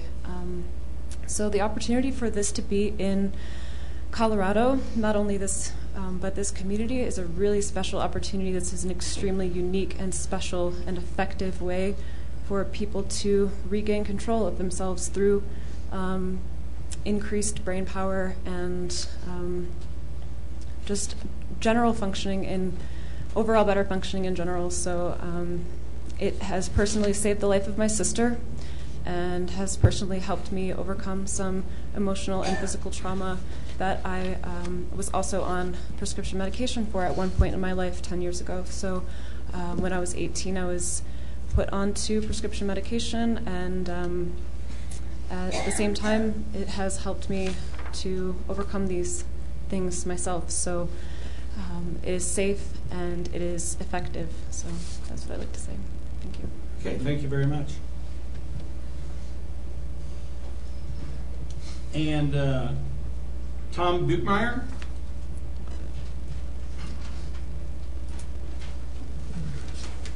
Mr. Mayor, council members, good evening. My name is Tom Buchmeyer. I live at 145 Elk Grove Lane. That's a location which is 350 feet from the location of 115 Trull Road. I would like to express some concerns that I have about whether or not this conditional use permit should be granted. This isn't about whether or not Dr. Miller runs a good program or whether or not Dr. Miller's program is effective or whether or not people have been helped by Dr. Miller's program. It's about whether or not a conditional use permit should be granted by this council to drop a drug treatment facility in a residential area. And it should not. It should not by the city ordinances of the city of Woodland Park. If you look at the primary ordinance, 1857-040B3, the thing that it says is that if you grant a use that's not in accordance with the zoning code, it shall not substantially injure the value of vicinity properties. Now, Dr. Miller is the one who made this application. This is a quasi-judicial proceeding that we're looking at here. Dr. Miller has the burden of proving in a quasi-judicial proceeding that it's not going to injure property values. She hasn't done that. All she said is it's a pretty place, it's a scenic place, it's got deer, it's got bears, it's got foxes, it's got a lot of things. It is a residential area though, and the residential property values are going to be hurt by having a drug treatment facility right next door. Now, we've seen what's happened in the last 6-8 years to our property values. We're seeing now some kind of a, I like to think anyway, a recovery, but it's fragile. We see that it's much stronger down below, in the Springs, than it is up here in terms of property values. It's incumbent upon the council to not do anything that's going to hinder the improvement of those values, and certainly when there's been no evidence, no facts submitted which would support a finding that there's going to be no injury to the value of property here, then it should be denied. Citizens buy property in places like Woodland Park where zoning is regulated because they know that their property values are going to be protected. If we don't do that, we've violated a pretty basic tenet of what we're supposed to be doing here. The one thing that is very clear in this is that the provision of the ordinance that requires that a conditional use permit be supported by a demonstrated direct need to be located at the proposed location.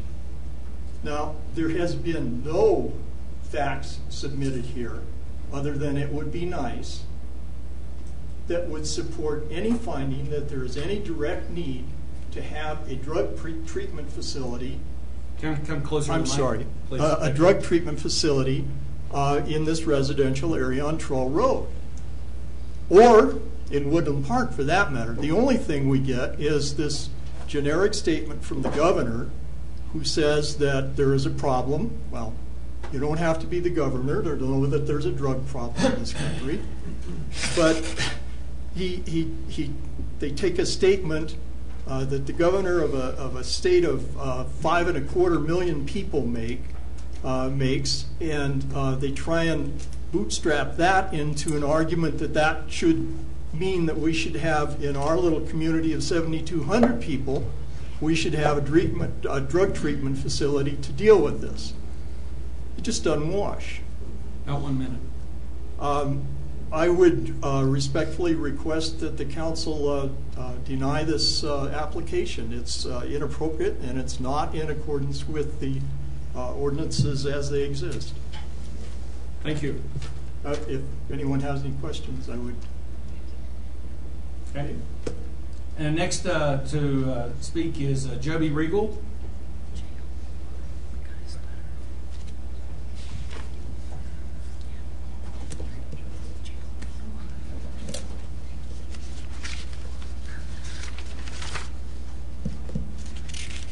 I'm Joby Regal, and I live at 211 Elk Grove Lane, which is very close to the facility that we are talking about tonight. I'd like to begin by saying that my husband and I are very empathetic to addicts, their addictions, and their quest for treatments. We have a daughter who is currently in treatment out of state. We've struggled with her through her addictions, through her attempts at recovery. It's been very painful. And I don't usually share my dirty laundry, but this is very important to us. We're not opposed to the concept that's being proposed for the treatment center. However, we're very, very opposed to where it's being proposed for, the location. Our feeling is that it should be in a more isolated, secluded area, probably in close proximity to a hospital or even affiliated with one, as many of these facilities are. We've had lots of experience with many, many treatment facilities because of our daughter. We value our neighborhood and we want it to remain as it is, which is the reason we purchased the property that we did. There aren't $1 million homes in our neighborhood, but we feel that we have a nice neighborhood with nice property, and we'd like to keep it that way. The feelings of the property owners in Elk Grove Lane and also on Trail Road are such that they have sent signatures to you in a modified petition. We got as many signatures as we could, and those that could not sign the petition did submit letters to you. 11 of our 12 Elk Grove neighbors submitted their oppositions to this, either by signing or in letters to you, one of which abstained from sending. They're still thinking about it. They didn't have enough knowledge. They knew absolutely nothing about it until I introduced them to the original first letter that was sent out. That was 11 of the 12 people on Elk Grove Lane. In talking with the people on Trail Road, which are also neighbors, 2 of the 3 neighbors on Trail Road have also signed the petition being opposed to this happening in our neighborhood. I think that the feelings of these property owners and the residents need to be considered. The letters and signatures of opposition that have been submitted represent strong opposition to the conditional use permit for the proposed drug rehab treatment facility. One thing that concerns me in listening to Dr. Miller's presentation, it was eliminated tonight. However, in her presentation that was available online, she mentioned that there would be a charge of approximately $30,000 a month for each of these 8 individuals. That ends up to be, if the person stays for 30 days, that's $240,000 a month that is taken in by this facility. At the end of a year, if there are 8 residents staying only 30 days, that's $2,880,000 a year. It's very unusual for somebody in treatment to stay only 30 days. Sometimes they stay 30, sometimes they stay 60, and sometimes they stay 90, and then eventually transfer to a halfway house before they can be introduced back into society. That amount, dollar figure that I gave you is only for if they stay 30 days. You can triple that if they stay 90 days. That's a big business. I don't think that we need this in our neighborhood. We're not trying to be hard-nosed or mean-spirited. We just oppose we appreciate the concept. I feel sorry for these people who need treatment, but I just don't approve of the proposed location. And I wish you'd consider the feelings of all the people who are here tonight and who have expressed their opposition. They weren't able to do it before because many of them were not in state at the time, or they didn't get letters. Most people never got a letter. So please consider what has been said tonight. Thank you for your time. Okay, thank you. And next would be Kathy Hobbs.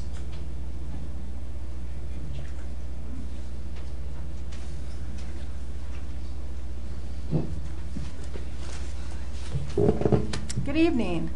I'm Kathy Hobbs. I'm at 115 Troll Road. I am, my husband and I are the owners of the house that we're talking about here. Troll Road is a very short dead-end road with very few people living in this mixed-use area. And our 2.5 acre property is approximately 300 feet from the end of Troll Road. There are only 2 properties beyond ours, which is a B&B that's on 4 acres, and a single family home at the end of the road that's on 5 acres. There are well over 5 acres of vacant land that are across from our property until you get down to the townhomes, which are directly behind the Swiss Chalet restaurant. And the closest townhome is over 500 feet from our driveway to theirs. The people living in the townhomes usually only travel Highway 24 approximately 400 feet to Elk Grove Lane, where the townhomes are located, and they don't come up towards our property because it's a dead-end road. So only a few people in town even know that our property exists, and even fewer ever drive by it. This property is heavily wooded on 2.5 acres and has a lot of privacy, as you saw with the photographs. We have a brown stucco home that has a dark green asphalt roof, and it blends in very naturally with the forest surroundings. And our home sits over 200 feet off of Troll Road. Approving this home care residence will benefit the local economy at restaurants, grocery stores, gas stations, and many other Woodland Park retail businesses. And then when family members do come to visit, they'll also add revenue to the lodging businesses, as well as attractions and other businesses in town and the Pikes Peak area. This property in the Aspen Acres mixed-use area is in the Aspen Acres mixed-use area, and existing businesses in this small mixed-use area will benefit also by having this home care resident within just a short walk, and that includes our Swiss Chalet restaurant, Andrew's Candies, and the Woodland Inn B&B, which is adjacent to our property. Visiting family members can stay at the B&B and actually walk over to visit their loved ones in their program. And there are currently only 2 other single-family homes in the area in the 12 townhomes with, according to the city, ample buffering between the uses within this mixed-use area. It is common human behavior to be apprehensive about change, and when uninformed of the facts, people jump to the worst conclusions. So before deciding to sell our home for this purpose, we asked a lot of questions and learned about the program. As a result, we support the proposed use of the property, and we are pleased that the property will be used as a place of healing and helping professional women improve their lives. The peacefulness and the natural beauty and the mountain views and wildflower gardens and wildlife are major reasons why they want to acquire this property, so noise will be a non-issue. It's our understanding the property will look as it does today, just a home tucked away in the woods. There will not be a noisy workshop, large RV, or junky cars sitting in around, which could very well happen if we sell it to someone else. But instead, it'll continue to be a nicely maintained, natural-looking property like it is today. In fact, we understand that there will be no signage indicating that it's any different than a family residence there. About 1 minute, yeah. Okay. They talked about the property values.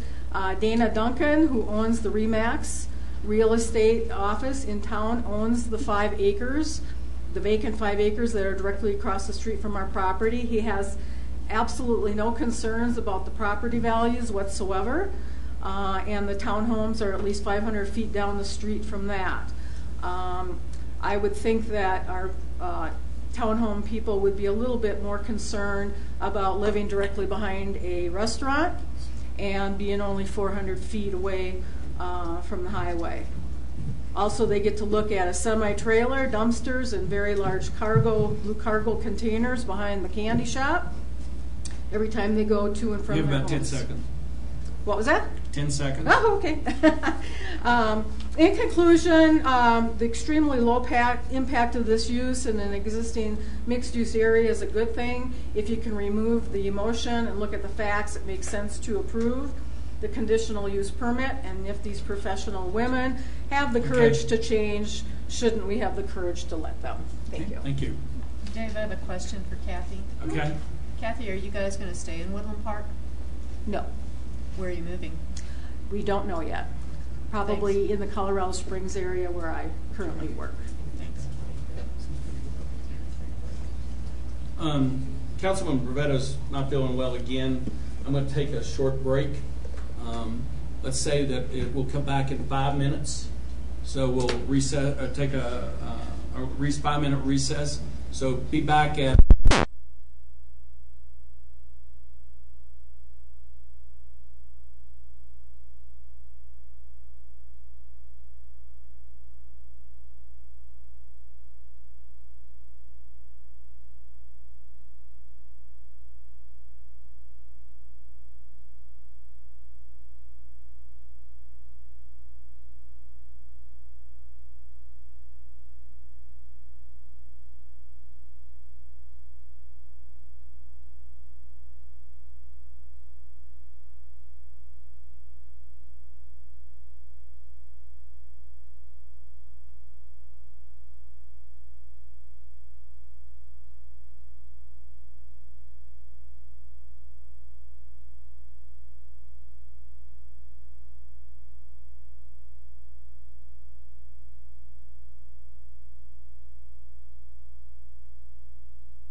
a little better now?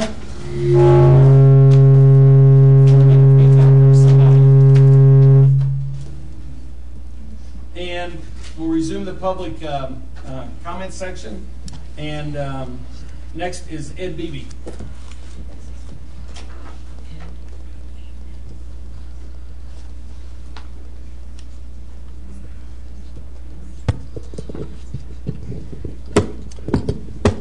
Hi, I'm Ed Beebe. I live at 120 Elk Grove, and I think most of the things I've thought of have already been stated by Joby and Tom, which I agree, and I'm also opposed to the application.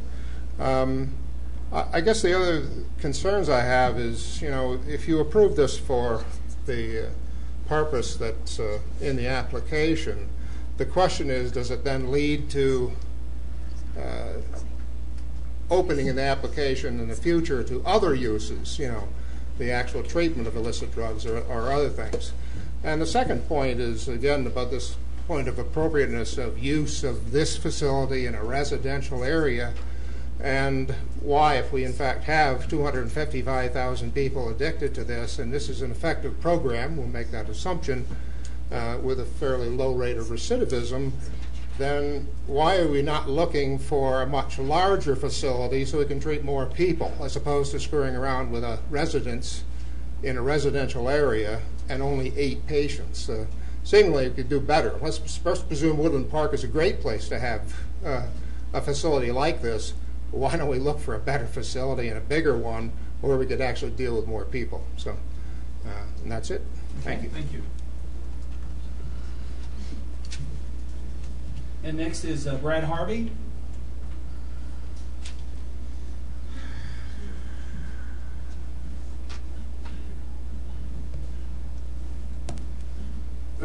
Good evening, Brad Harvey, address 233 Elk Grove Lane.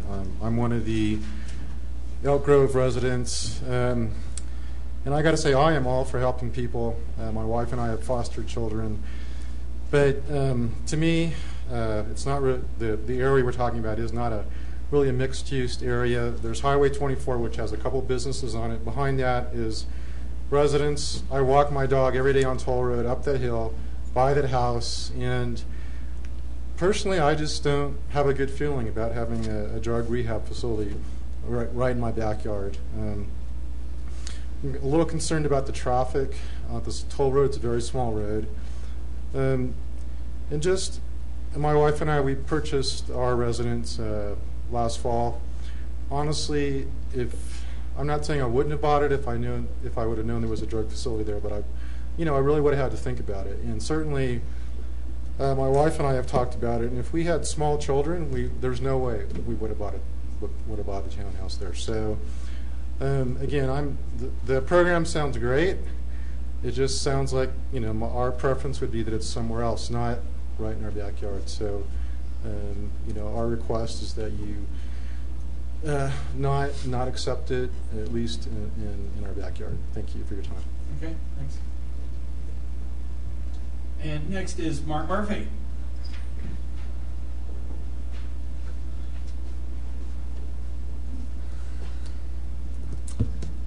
Mr. Mayor, members of the council, city staff, my name is Mark Murphy.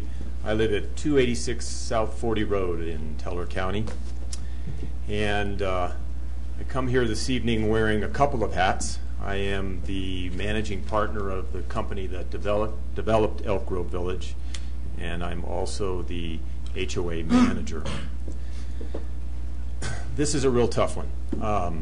I don't think there's anybody in this room that doesn't know somebody that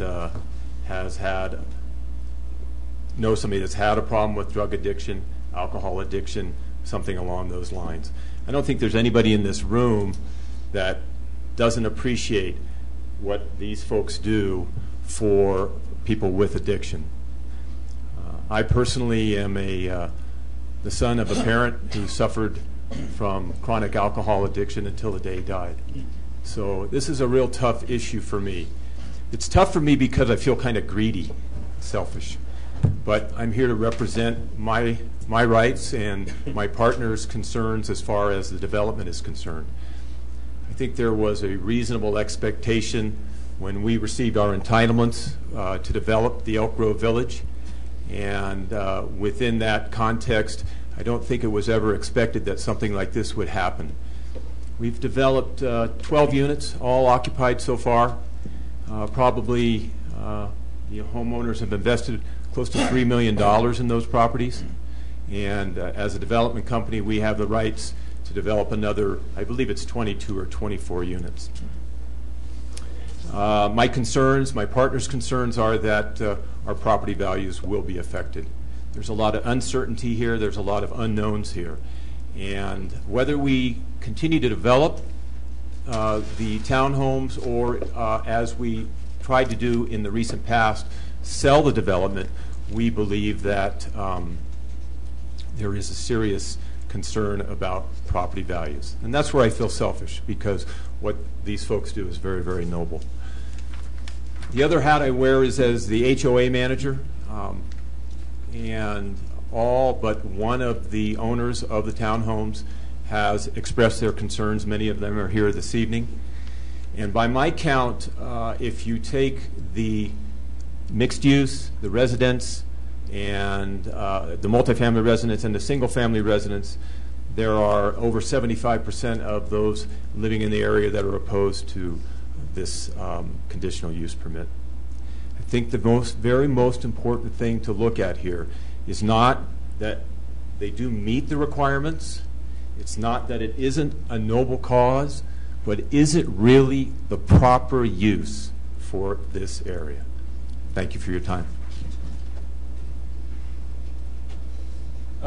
That takes care of everyone who's signed up.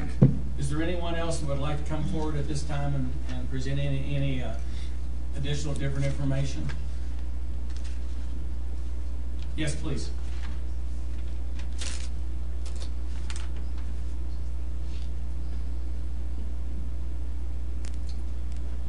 Good evening. My name is Rick Hobbs, and I live at 115 Troll Road, which is the house in question. And I guess the bottom line is this is a mixed-use area. And it's not strictly residential. It's never been strictly residential. And they chose to buy a townhome in a mixed-use area. There's restaurants, there's bed and breakfast, there's retail shops. It's a mixed-use area. It's not strictly residential. Thank you. Okay, thank you. Anyone else? Hearing none, I'll close the public hearing. I'll give the applicant an opportunity if you'd like to come up and rebut anything that you've heard.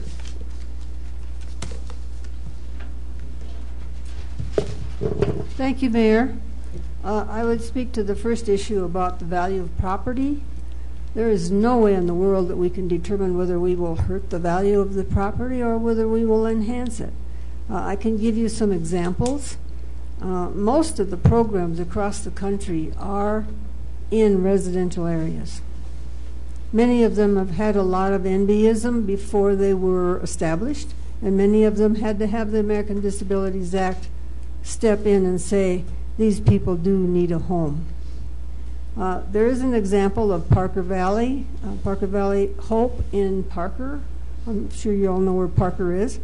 They built their facility, and all around it, new housing developments have gone up. $500,000 houses to $1 million houses have gone up all around it. Their program, and they serve 40 people at a time, does not seem to have hurt the value of the property of the neighborhood. The second thing I would speak to is the cost of our program. It's not $30,000, it's actually $25,000 to $28,000, and it does go up into the millions, but that's what it costs to run one of these programs. We have to pay our staff because we have high quality staff, master's degree people, doctors, nurses, very highly qualified staff. So it does cost a lot of money to run one of these programs. The third thing is someone said, why don't we have more than 8 people? Serve a lot of people at a time since the problem is so great. After doing this for 12 years, I find that the size of 8 is very, very good. Everybody gets individual attention. They get a good good standard of care this way. The programs that have 40 and 50 people have the highest relapse rates in the country. And that's why we want to have it very small. I can't read all my writing here. Oh, yes, and we do agree that it is mixed use. In the past 12 years that I've run the Courage to Change program in the Colorado Springs area and in the Simla area, we have not damaged anyone. Children are safe in this program. Most of the people coming to this program have children of their own, and they're wanting to get back to their families and be a good parent. I think that we have a lot of misunderstanding about what this program might do to a neighborhood. I think it will enhance the whole city of Woodland Park. It's going to be an international star. It really is going to be a wonderful program to help a lot of people, and it will not harm anybody. Thank you. And any final questions from council? Yes, Bob. Yeah, one of the first speakers, I think it's that gentleman right there behind Steve, mentioned it was incumbent on the person who wanted to develop to prove that there would be no harm caused to the neighbor. But I think this was addressed slightly here, because absent a parallel universe, you don't know what the prices are going to go up or down, unless, of course, you have something that is really, not very good to have in there. And, of course, that's just a very, very subjective thing. So the question before us is, do we make the presumption that this is a really good thing to have and probably would add value, or it's a bad thing to have and it would take away value? And that's a hard thing On that particular item, that's how we have to consider that. Right. But based on what was presented. but the other principle at stake here is zoning. And when people come into an area where it's zone one thing and there's a slight a slight switch, is that impinging on their rights to have a known condition when they bought their house? And so that's kind of the other issue, is that the right to keep zoning constant. Well, I mean, if we're getting kind of into a little deliberation, right?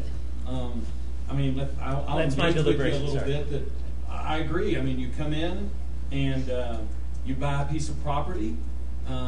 It's zoned a certain way, and even though it's a mixed use, this wasn't a use. I mean, this is the reason that we're having this hearing tonight.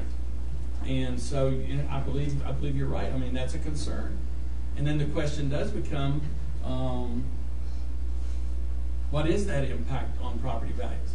I mean, you think yourself, if you were coming to buy, would that have an impact on you? Counsel? Mr. Murphy introduced something that was interesting to me. We cannot make an assessment of whether it'll have a positive or negative impact on property value.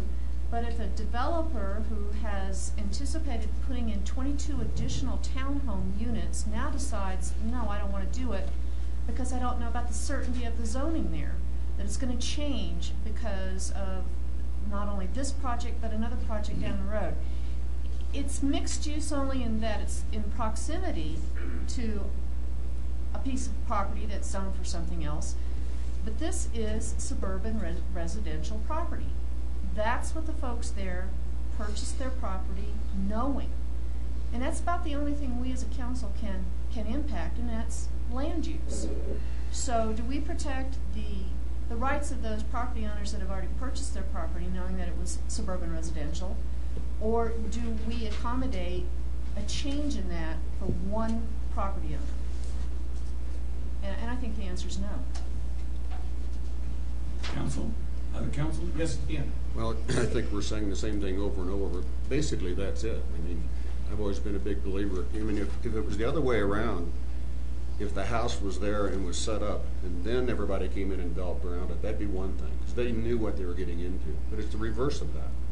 And that's just not fair to the people that already bought the land, as several of us have said already.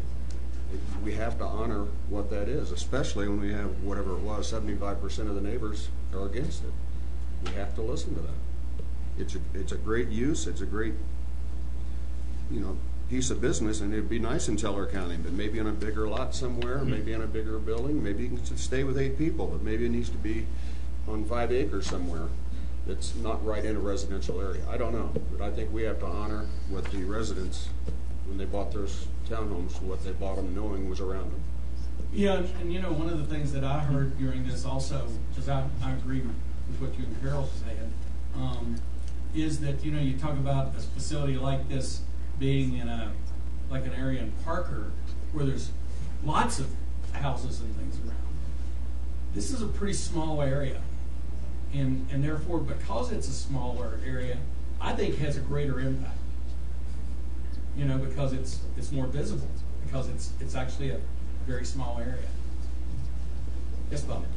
Well, back to something that Dr. Miller mentioned about that Parker place, or maybe it was, but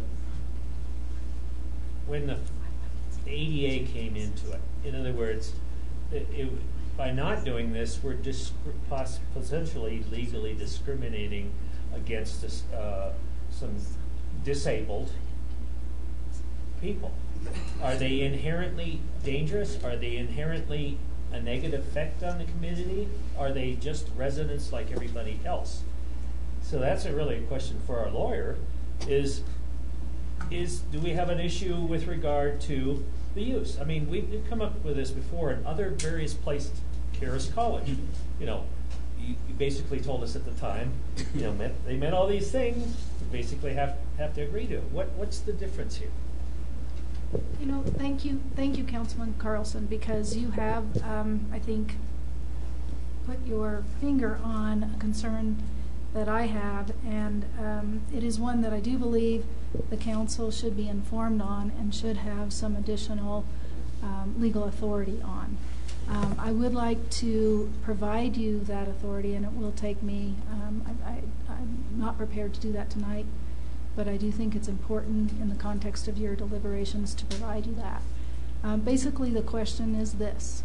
As you point out, there are historically certain types of group homes that have been essentially zoned out by municipalities. That has been recognized at a federal level with certain federal laws, but important to us tonight, it's been recognized at the state level. And so the state of Colorado has, the legislature of the state of Colorado has legislated in a manner that expressly applies to home rule cities as well as statutory cities. And they have said in their legislation that a statutory or home rule city or town or city and county shall not enact an ordinance prohibiting the use of a state licensed group home for either persons with developmental disabilities or mental illness.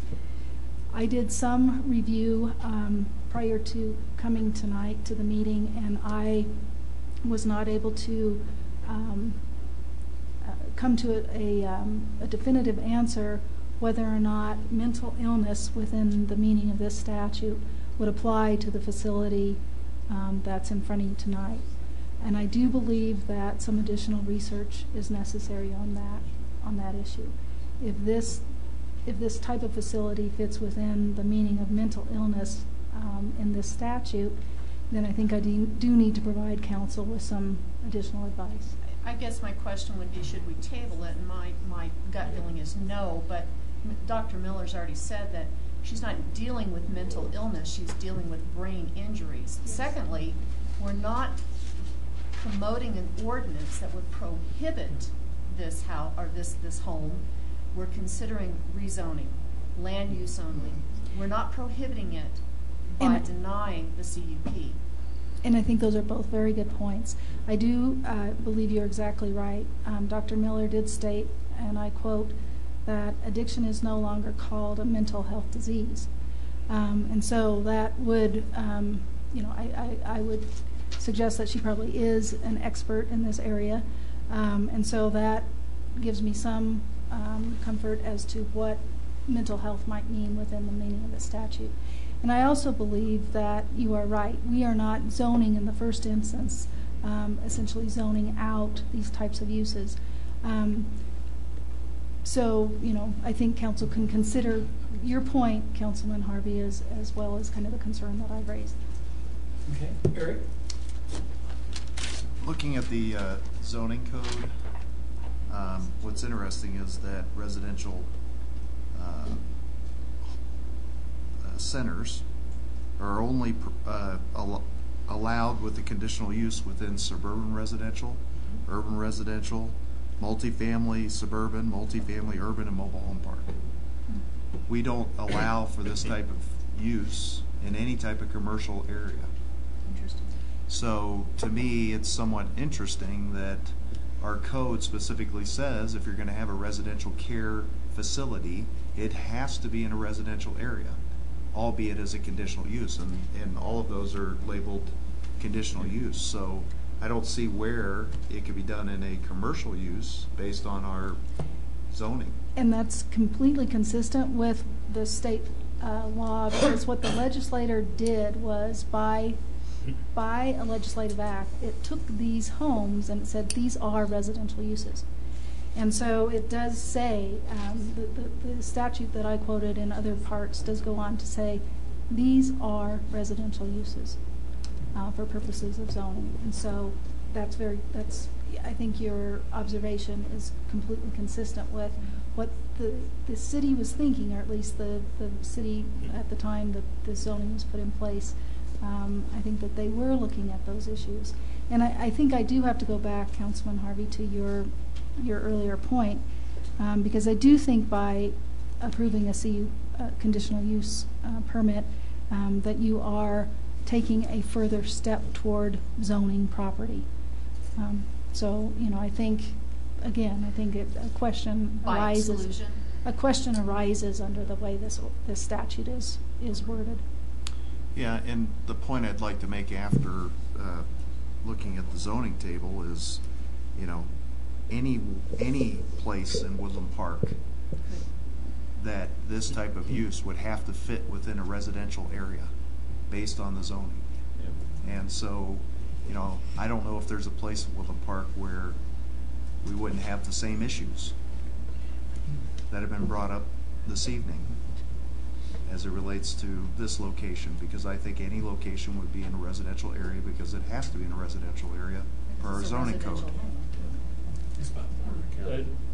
I assume then that would include all of our homeowners associations where you have single-family homes, where you have the rule that you can't have more than 5 unrelated members in the house and that sort of thing. That means that in any subdivision in this city, in any particular home, this also conditional use could happen. Is that what I'm hearing from you? I'm just saying that in our code, it allows for residential care homes, and they have to be in a residential area. By conditional use. Right. But does a homeowners association covenants overrule? Well, I don't think that's up to us. And it doesn't say it can be there. It says what he's doing is saying that's the only place that it would fit. Right. So the argument to say, well, you can find a better place. Some people might think a better place is a commercial property, but they couldn't even come in and ask for it under a commercial. We would have to change our zoning code to allow for that to happen within a commercial use. Let me ask council at this point, do you all need to have any more additional information? I'm leaning towards let's have a motion and a second and have a vote. Thoughts? Yes, Bob. I'd rather table it till the next meeting so that our council give us advice. So you're making that motion? I'm making a motion that we table this. What is this? Ordinance. Until the next meeting to allow council to give us proper advice on the questions that have been raised at this meeting. Second. And I second that. Okay. I might ask if the applicant, it's our purview, but I don't know. I guess we don't have to ask the applicant how they feel about tabling and coming back. That's up to you. May, come. in regard to the attorney's talk, addiction is covered under the American Disabilities Act. It absolutely is. And it is very related to mental health. Many of the people have mental health issues that do have addiction, so they're very, very related. So both mental health and addiction is covered by the American Disabilities Act. I'm upset that you can't vote yes tonight. I would rather have you table it and vote yes another time rather than vote no, because this is an important program and it is not a harmful program. We're not bringing monsters into the community. We're bringing in a program that's going to help this community. Like Mrs. Hobbs said, we're going to bring in people that will be citizens of this community, that will bring in money to this community. It'll bring employment to this, and it'll be an international star, as I said before. About 90% of the programs that do what we do, even if they're large, like Parker Valley Hope, are in a residential area.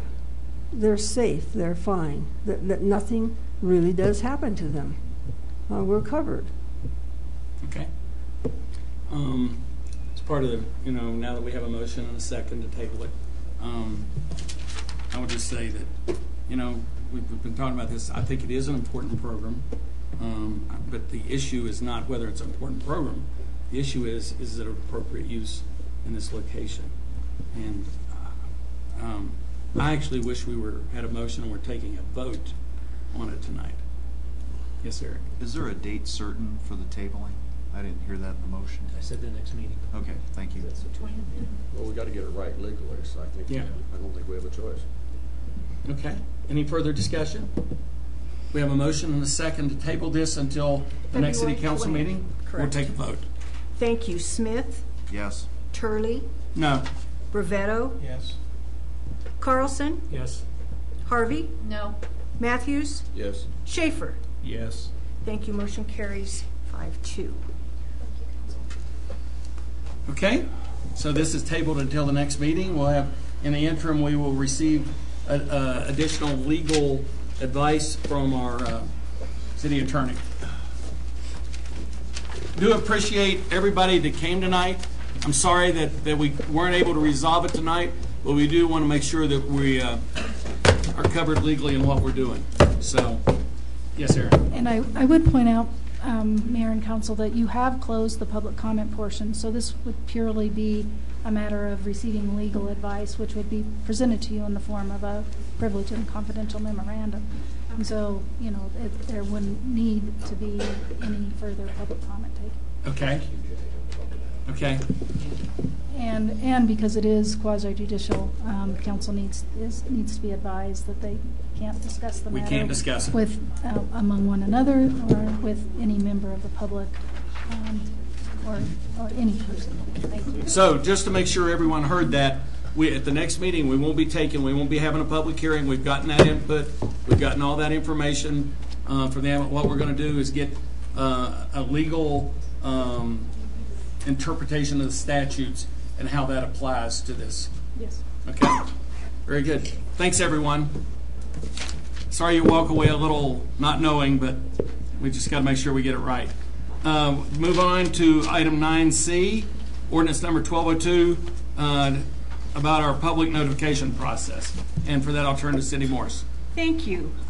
Last meeting, we presented this ordinance to you, which is required by your charter, and that is to designate the public process and notification method for the city on an annual basis. Bids were solicited. The only bid received was from the Pikes Peak Courier View. That is listed in your staff report. It is 34 cents per line per insertion, which is a 1 penny increase from the last 2 years. For your information, the 2014 budget includes approximately $7,100 for public notices. Based on that information, it's the staff's recommendation that you approve 1202 designating the Pikes Peak Courier View as our public notification process and method for this year, following conduct of the public hearing. What questions may I answer? Any questions for Cindy? Hearing none, I will open the floor to any public comment. Hearing none, I'll close public comment. Any additional questions from council? Move to approve ordinance 1202. Second. Motion is second. Any further discussion? Cindy will take a vote. Thank you. Turley? Yes. Brevetto? Yes. Carlson? Yes. Harvey? Yes. Matthews? Yes. Schaefer? Yes. Smith? Yes. Thank you. Motion carries unanimously. Moving on to item 9D, ordinance number 1205, adjusting expenditure appropriations for the street debt service, street capital improvement funds, and for that we'll turn to our Director of Finance, Kelly Case. Thank you, Mayor, Council. This is the ordinance to provide funding, additional funding in the budget for 2014 in the street debt service and the street capital improvement fund in order to facilitate the early payoff of the 1995 general obligation bonds that are paid for through our street 1 cent sales tax. The funding needed, additional funding for this is $160,600. We have received the payoff statement from the bank and have that wire ready to be sent on February 18th, which is the date we have scheduled for closing to pay off these bonds. This amends the 2014 ordinance number 1199, Series 2013, to provide this additional funding out of the fund balance in the Street Capital Improvement 410 Fund. I'm happy to answer any questions. Any questions? Bob, you probably like this. I would make the motion that we Okay. approve this ordinance. I like to pay off debts. I do too. I will second that. Any further discussion by council? Excuse me, Mayor, the public hearing? Oh, I'm sorry. Thank you. Man, we went into the motions so fast. Thank you. So I'll open the floor for any public comment. Hearing none, we'll close. Should we get our motion again? Okay, I make the motion to approve ordinance number 1205, adjusting expenditure appropriations for the street debt service and street capital improvement funds of the city of Woodland Park for the 2014 budget and amendment ordinance number 1199, Series 213. I was second, and I guess we just got too excited, Bob. Yeah. Any further discussion by council? We get that way when we have things. Couldn't wait to pay it off. Huh? Yeah, pay that debt. We'll take a vote, Cindy. Thank you. Brevetto? Yes. Carlson? Yes.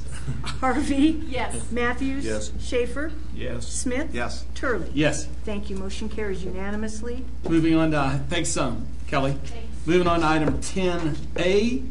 This is under new business. Resolution number 770, single-family residential water tap allotment for 2014. And our Director of Utilities, Kip Wiley. Thank you, Mayor. Resolution 770 is establishing the water tap allotment for single-family residential water taps for 2014 at 80. The reason we do this is the city adopted the water tap management plan in 1997 to control growth as the city's water supply can support. The 80 taps consist of 60 from the base allotment and 20 from the borrow bank. And I would recommend approval of Resolution 770. May I answer any questions? Any questions for Kip? Yes, Carol. How many have you sold this year so far? This year, in 2014, none. What's the forecast for this year?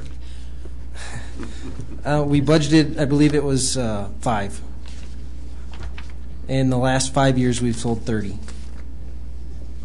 thank you. But we hope for more. Yes. We used to be selling 50 or 60. Yes. Back in 2004, I believe it was 85. So, any additional? Yes, Bob. Well, we do have two new homes going up in our subdivision, so you've got 2 coming. If they're already going up, they were already purchased. Any further questions for Kip? Entertain a motion. Move to approve Resolution 770, single-family water tap allotment for 2014. Second. Motion and second. Any further discussion? Hearing none, we'll take a vote, Cindy. Thank you. Carlson? Yes.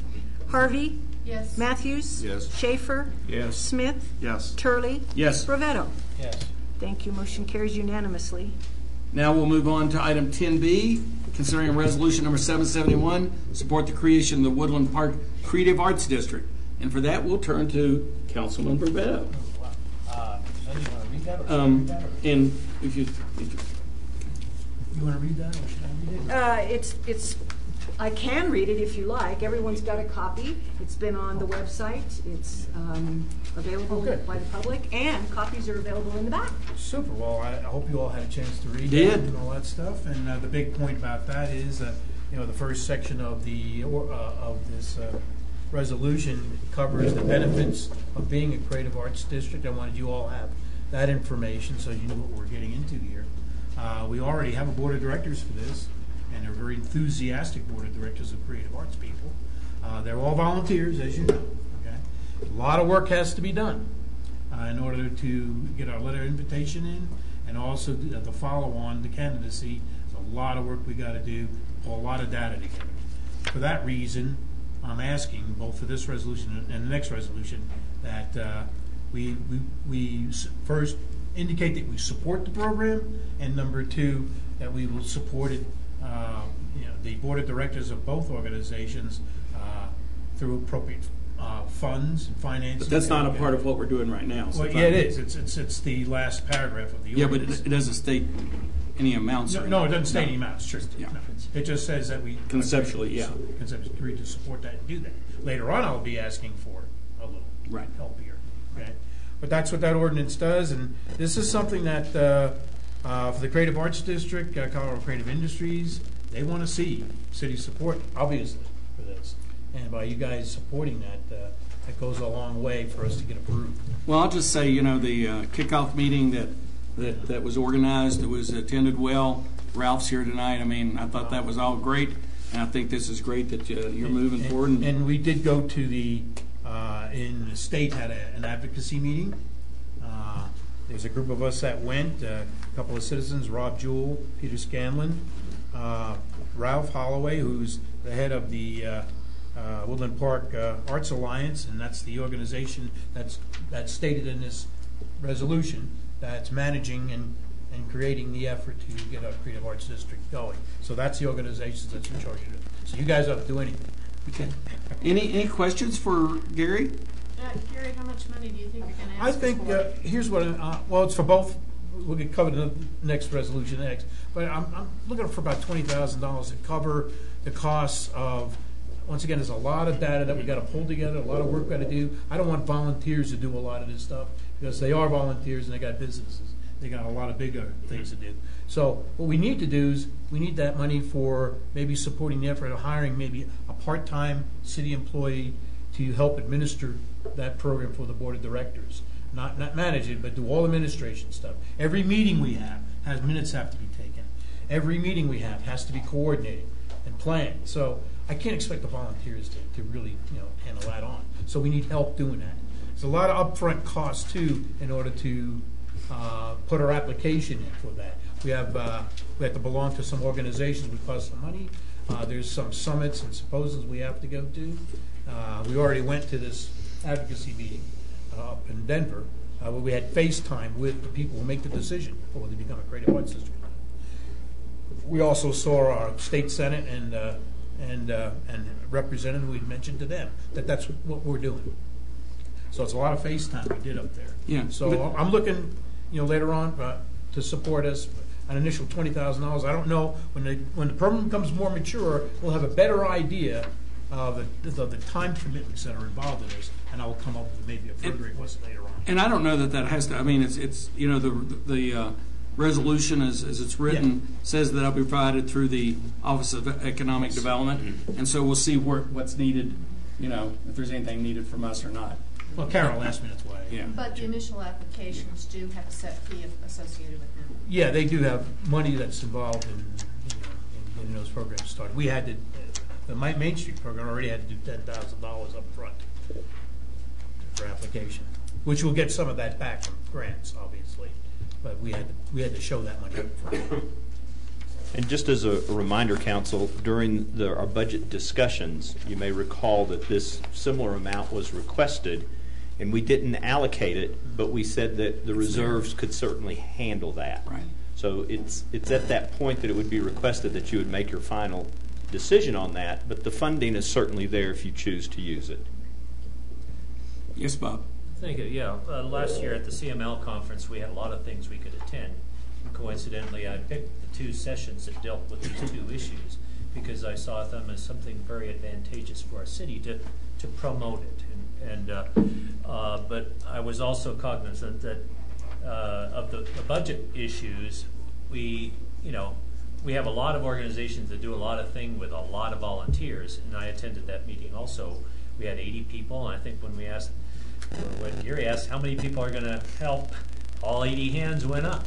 So we have a really good, strong volunteer force, but to the degree that there are one-off budget things like the fee for submitting an application, or I leave it up under the DDA, or being the Economic Development Authority, to decide where their resources end and where they need additional ones. And when I ask those funds that go to the Office of Economic Development, for them to parcel it out to both Main Street and they'll be earmarked for Main Street creative arts. Right, so those will have to be separate requests and justified. But in principle, at least as far as I'm concerned, I would vote for these 2 resolutions with the principle that, at some point there would be some, budgetary implications too.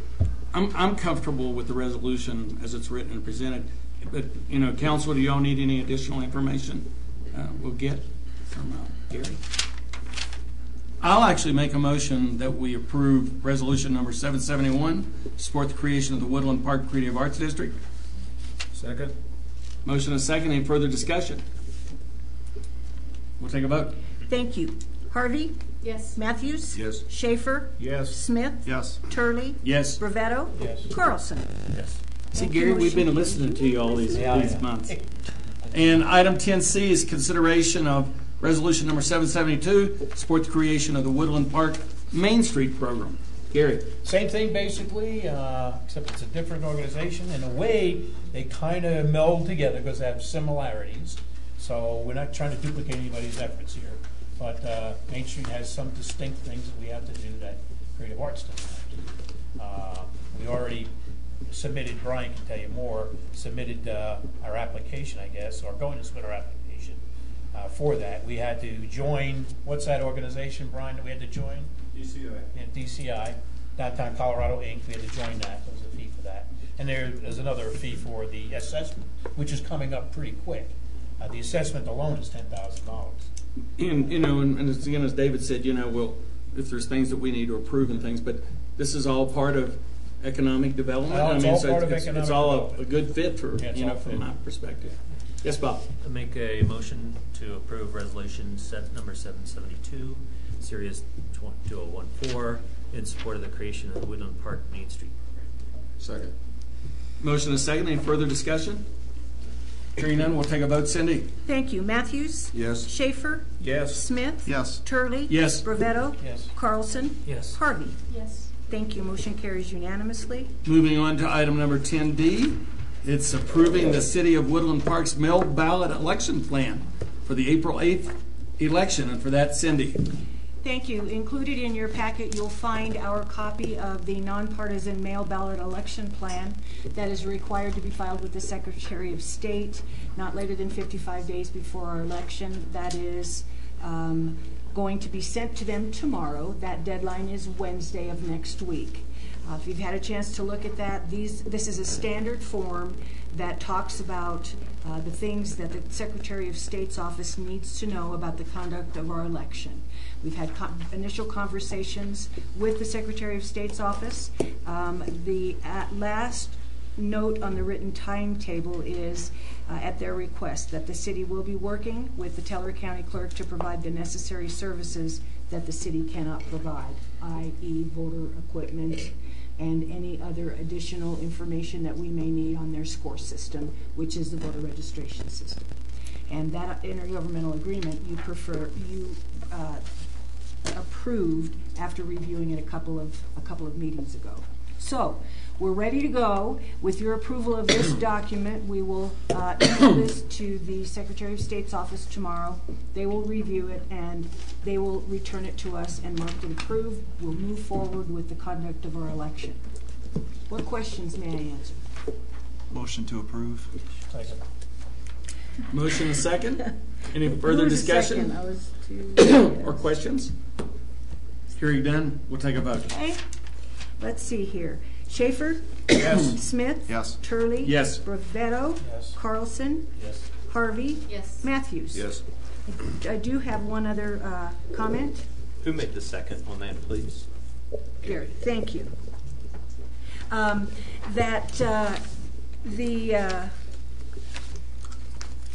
Now with the election, the mail ballot plan approved, we're moving forward with some of the next steps. For those of you who are incumbents and who are eligible, which is all of you, Mayor Turley, Eric Smith, Ken Matthews, and John Schaefer, petitions for nomination and declaration of candidacy are available beginning Friday morning. Suzanne has some packet information for you if you're interested, and it's a notice to all of the folks who might be interested. Give us a call. We do have the information for you. Be glad to talk to you. We did hold our prospective candidates forum last evening and did have some attendance, so we're here to help you. It will be on the website. It will be on our electronic messaging sign, and we'll let the elections begin. Thank you very much. Thank you very much, Cindy. And I would encourage anybody that's interested in running for city council or mayor, not too many, please. No, no. If anybody's interested, please see Cindy, and she and Suzanne will help you work through all of that. I've been through the process a couple of times, and they're outstanding in helping you do that. And so we'll move on to item 11, which is public comment on items not on the agenda. Anyone have anything that they'd like to come forward? And yes, Steve. Thank you, Mayor. I'm Steve Jaroslow. I live at 610 Sun Valley Drive here in Woodland Park. I simply wanted to go on the record to thank Gary Brevetto for his initiative and his leadership with regard to both the Creative Arts District and the Main Street program. As much time as he and all of you spend preparing for these meetings, at the meetings, after the meetings, he in addition is spending a great deal of extra time on his own. He's at just about every meeting I'm at and more, and a lot of preparation involved for it, and I wanted to thank him for all of his leadership with regard to helping to try to improve the quality of life for all of us here in Woodland Park. And along with that, Brian Fleer, and of course, folks like Ralph Holloway, who are taking those initiatives yet another step further. So I wanted to thank all of them for their efforts. Thanks, Steve. Thank you. Anyone else? Yes, Ralph.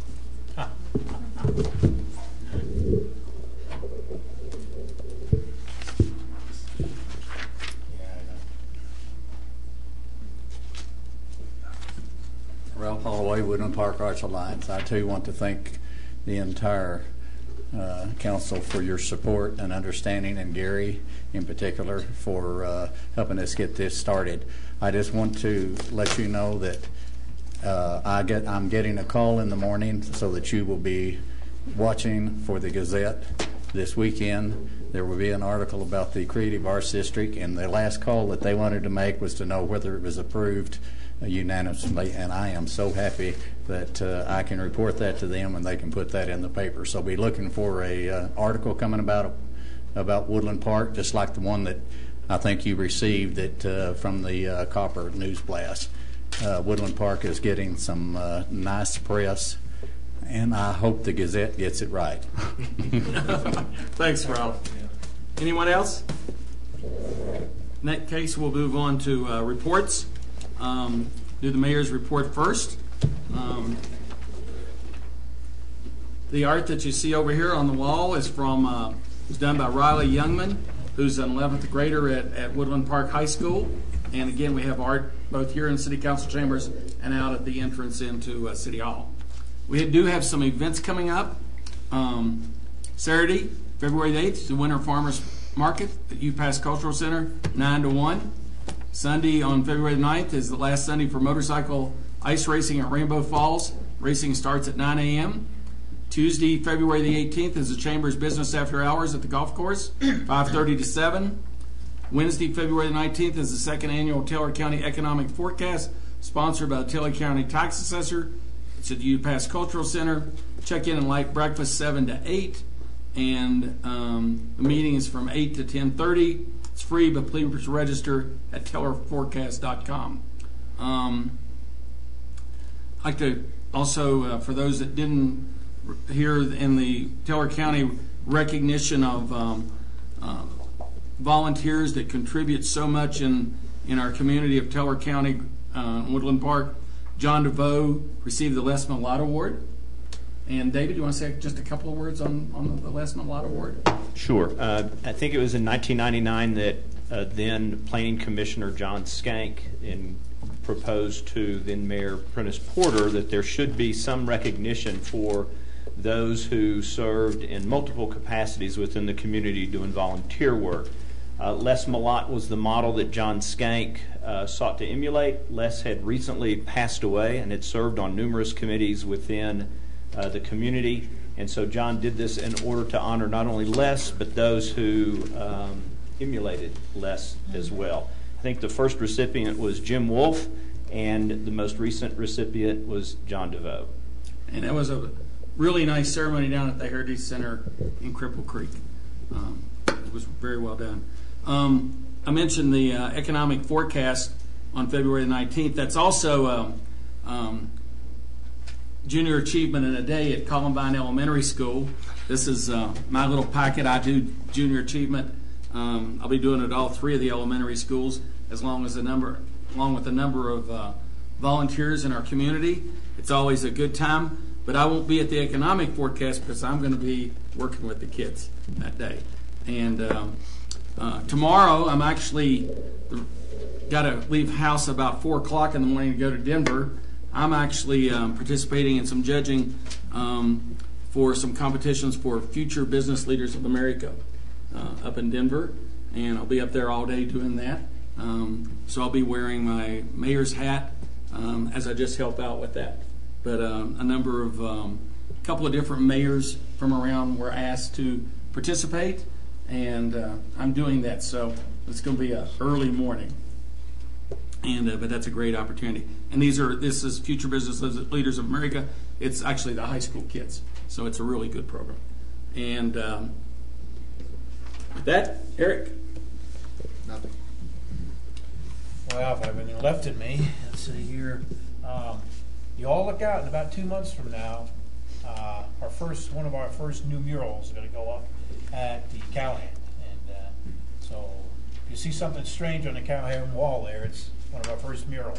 And we have some plans for other murals going into the city as part of our historic preservation efforts, and hopefully we'll get funding for those murals as well. We're going to beautify downtown and make it look historic. I was really glad Carol asked about, I don't know if this is time to bring up for it, but I really need to have that $20,000 put from the reserve fund into that, because we really need to hire a part-time person to help with the administration. We got a lot of things coming up very fast. We don't have a lot of time to do it, so we need help administratively from that person. So I'd like to request that. I don't know if this is the appropriate time to do that or whatever. I would prefer it not be. I prefer that you work with David. I just need it pretty quickly. I prefer that you work with David, come up with a way ahead, and that be presented to council if that's necessary. Oh yeah. Okay.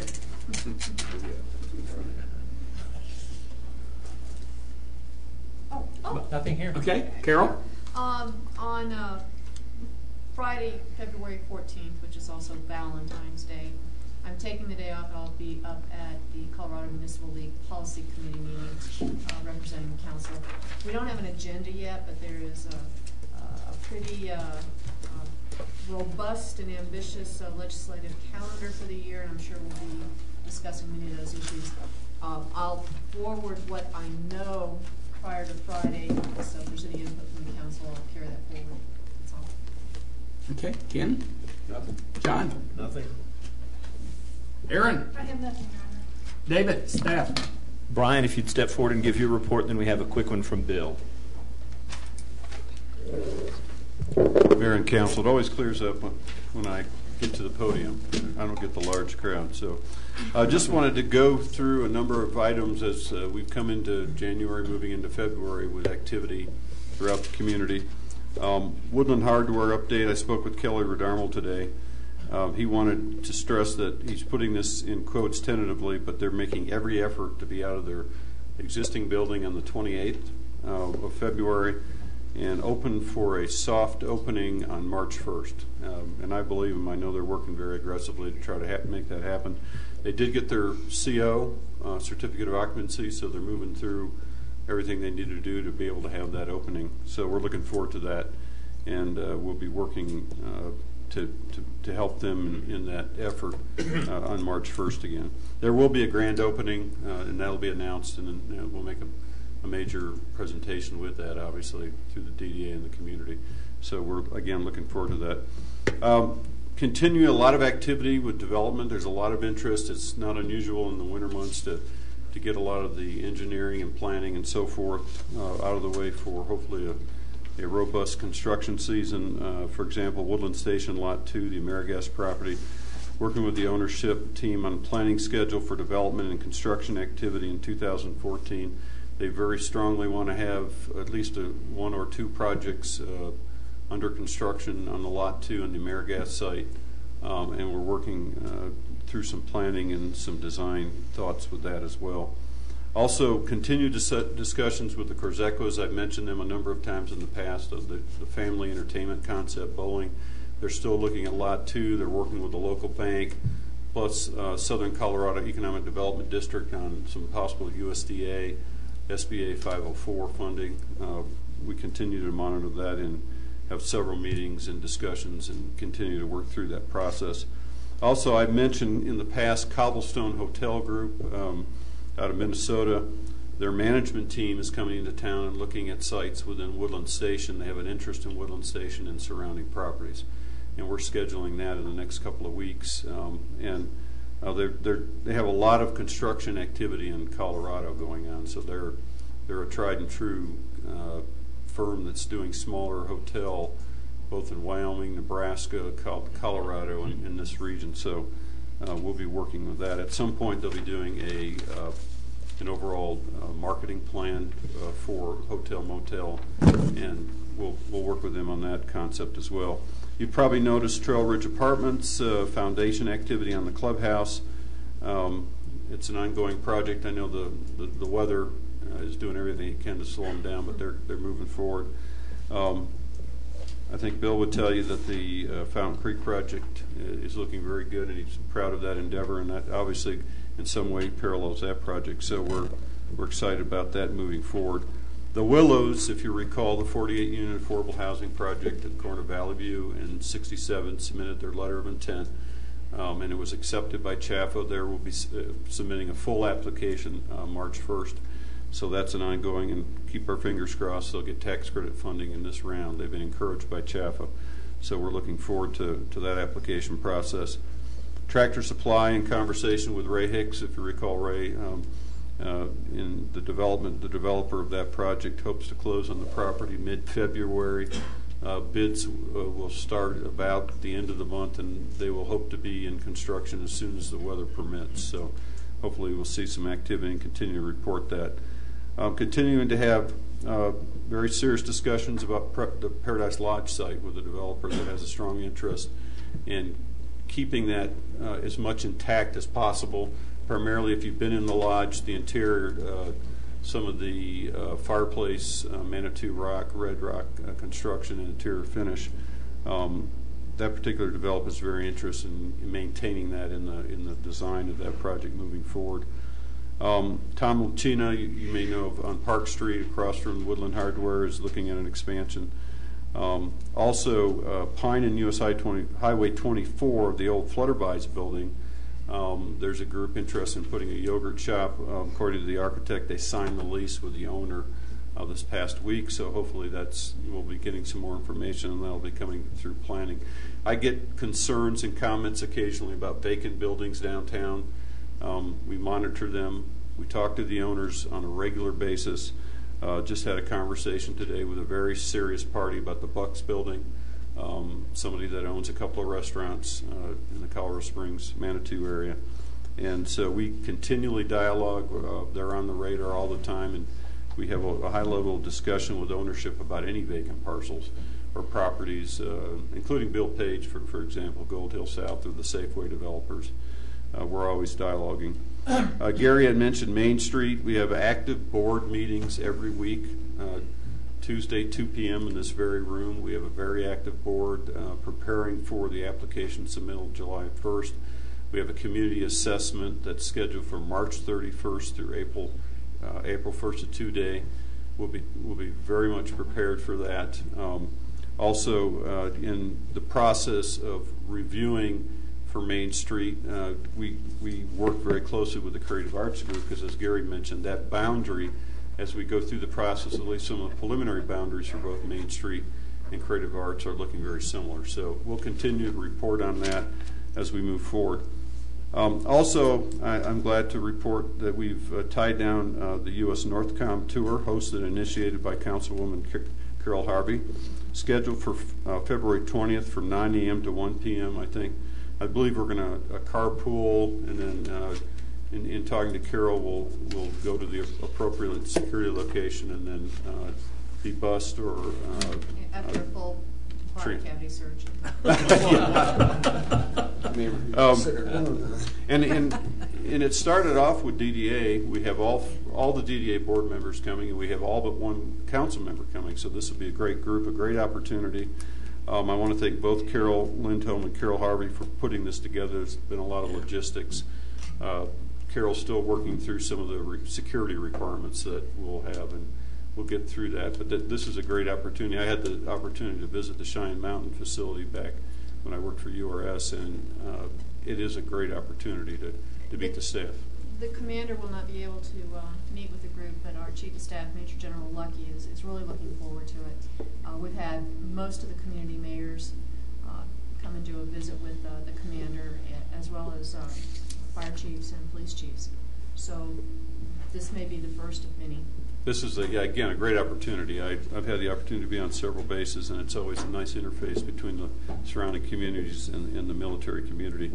Lastly, USA Pro Challenge. Mike Perini mentioned a little bit on your desktop is some of the first marketing piece that went out that the group is supporting. We've had 2 or 3 major committee meetings. I, along with other city staff members, all have committee responsibilities. My particular area will be in partner sponsors. Our meeting that we had this morning at 7:30, I think 30+ individuals, a very passionate group indeed of the community, led by Mike Perini and Associates, as we move forward with this project. And I'm impressed with, once you dial down on really what this means for the community. It's going to be an exciting project for August 22nd, for Thursday and Friday. And we'll keep, there'll be a number of updates in many different channels. So we look forward to that event. Are there any comments, questions I can address with council at this time? Okay, thanks, Brian. Thank you. Bill? When I'm done, we're all done. I'm proud to announce that the City of Woodland Park, along with our contractor Schmidt Construction, has been selected by the Colorado Asphalt Pavement Association to receive the award for the annual Best in Colorado for our Trout Creek Road project that we did last year. Very good. Hey, Mayor, that completes staff reports. I will make one addition to my original comments. Everybody knows I do a lot of youth-related stuff. I was at the high school this afternoon. We have a lot of outstanding students. It's a great senior class that's over there. I went over today to watch 2 students sign intent letters, and one of them is in fact the son of our Larry Waters, who heads up our water plant, and his son Logan signed a letter of intent. He's received a scholarship. Well, he's been admitted to a lot of schools, but he's going to the South Dakota School of Mines, and will both have played football scholarship, and is also receiving an Army ROTC scholarship. So it's just some outstanding kids that we have over here.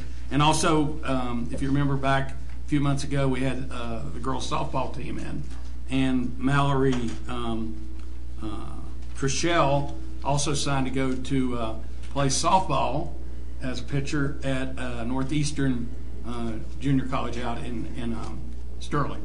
So just a lot of, just want to point out a couple of things. Always a lot of good stuff going on in the school district, and that's a big part of our community too. So, meeting adjourned.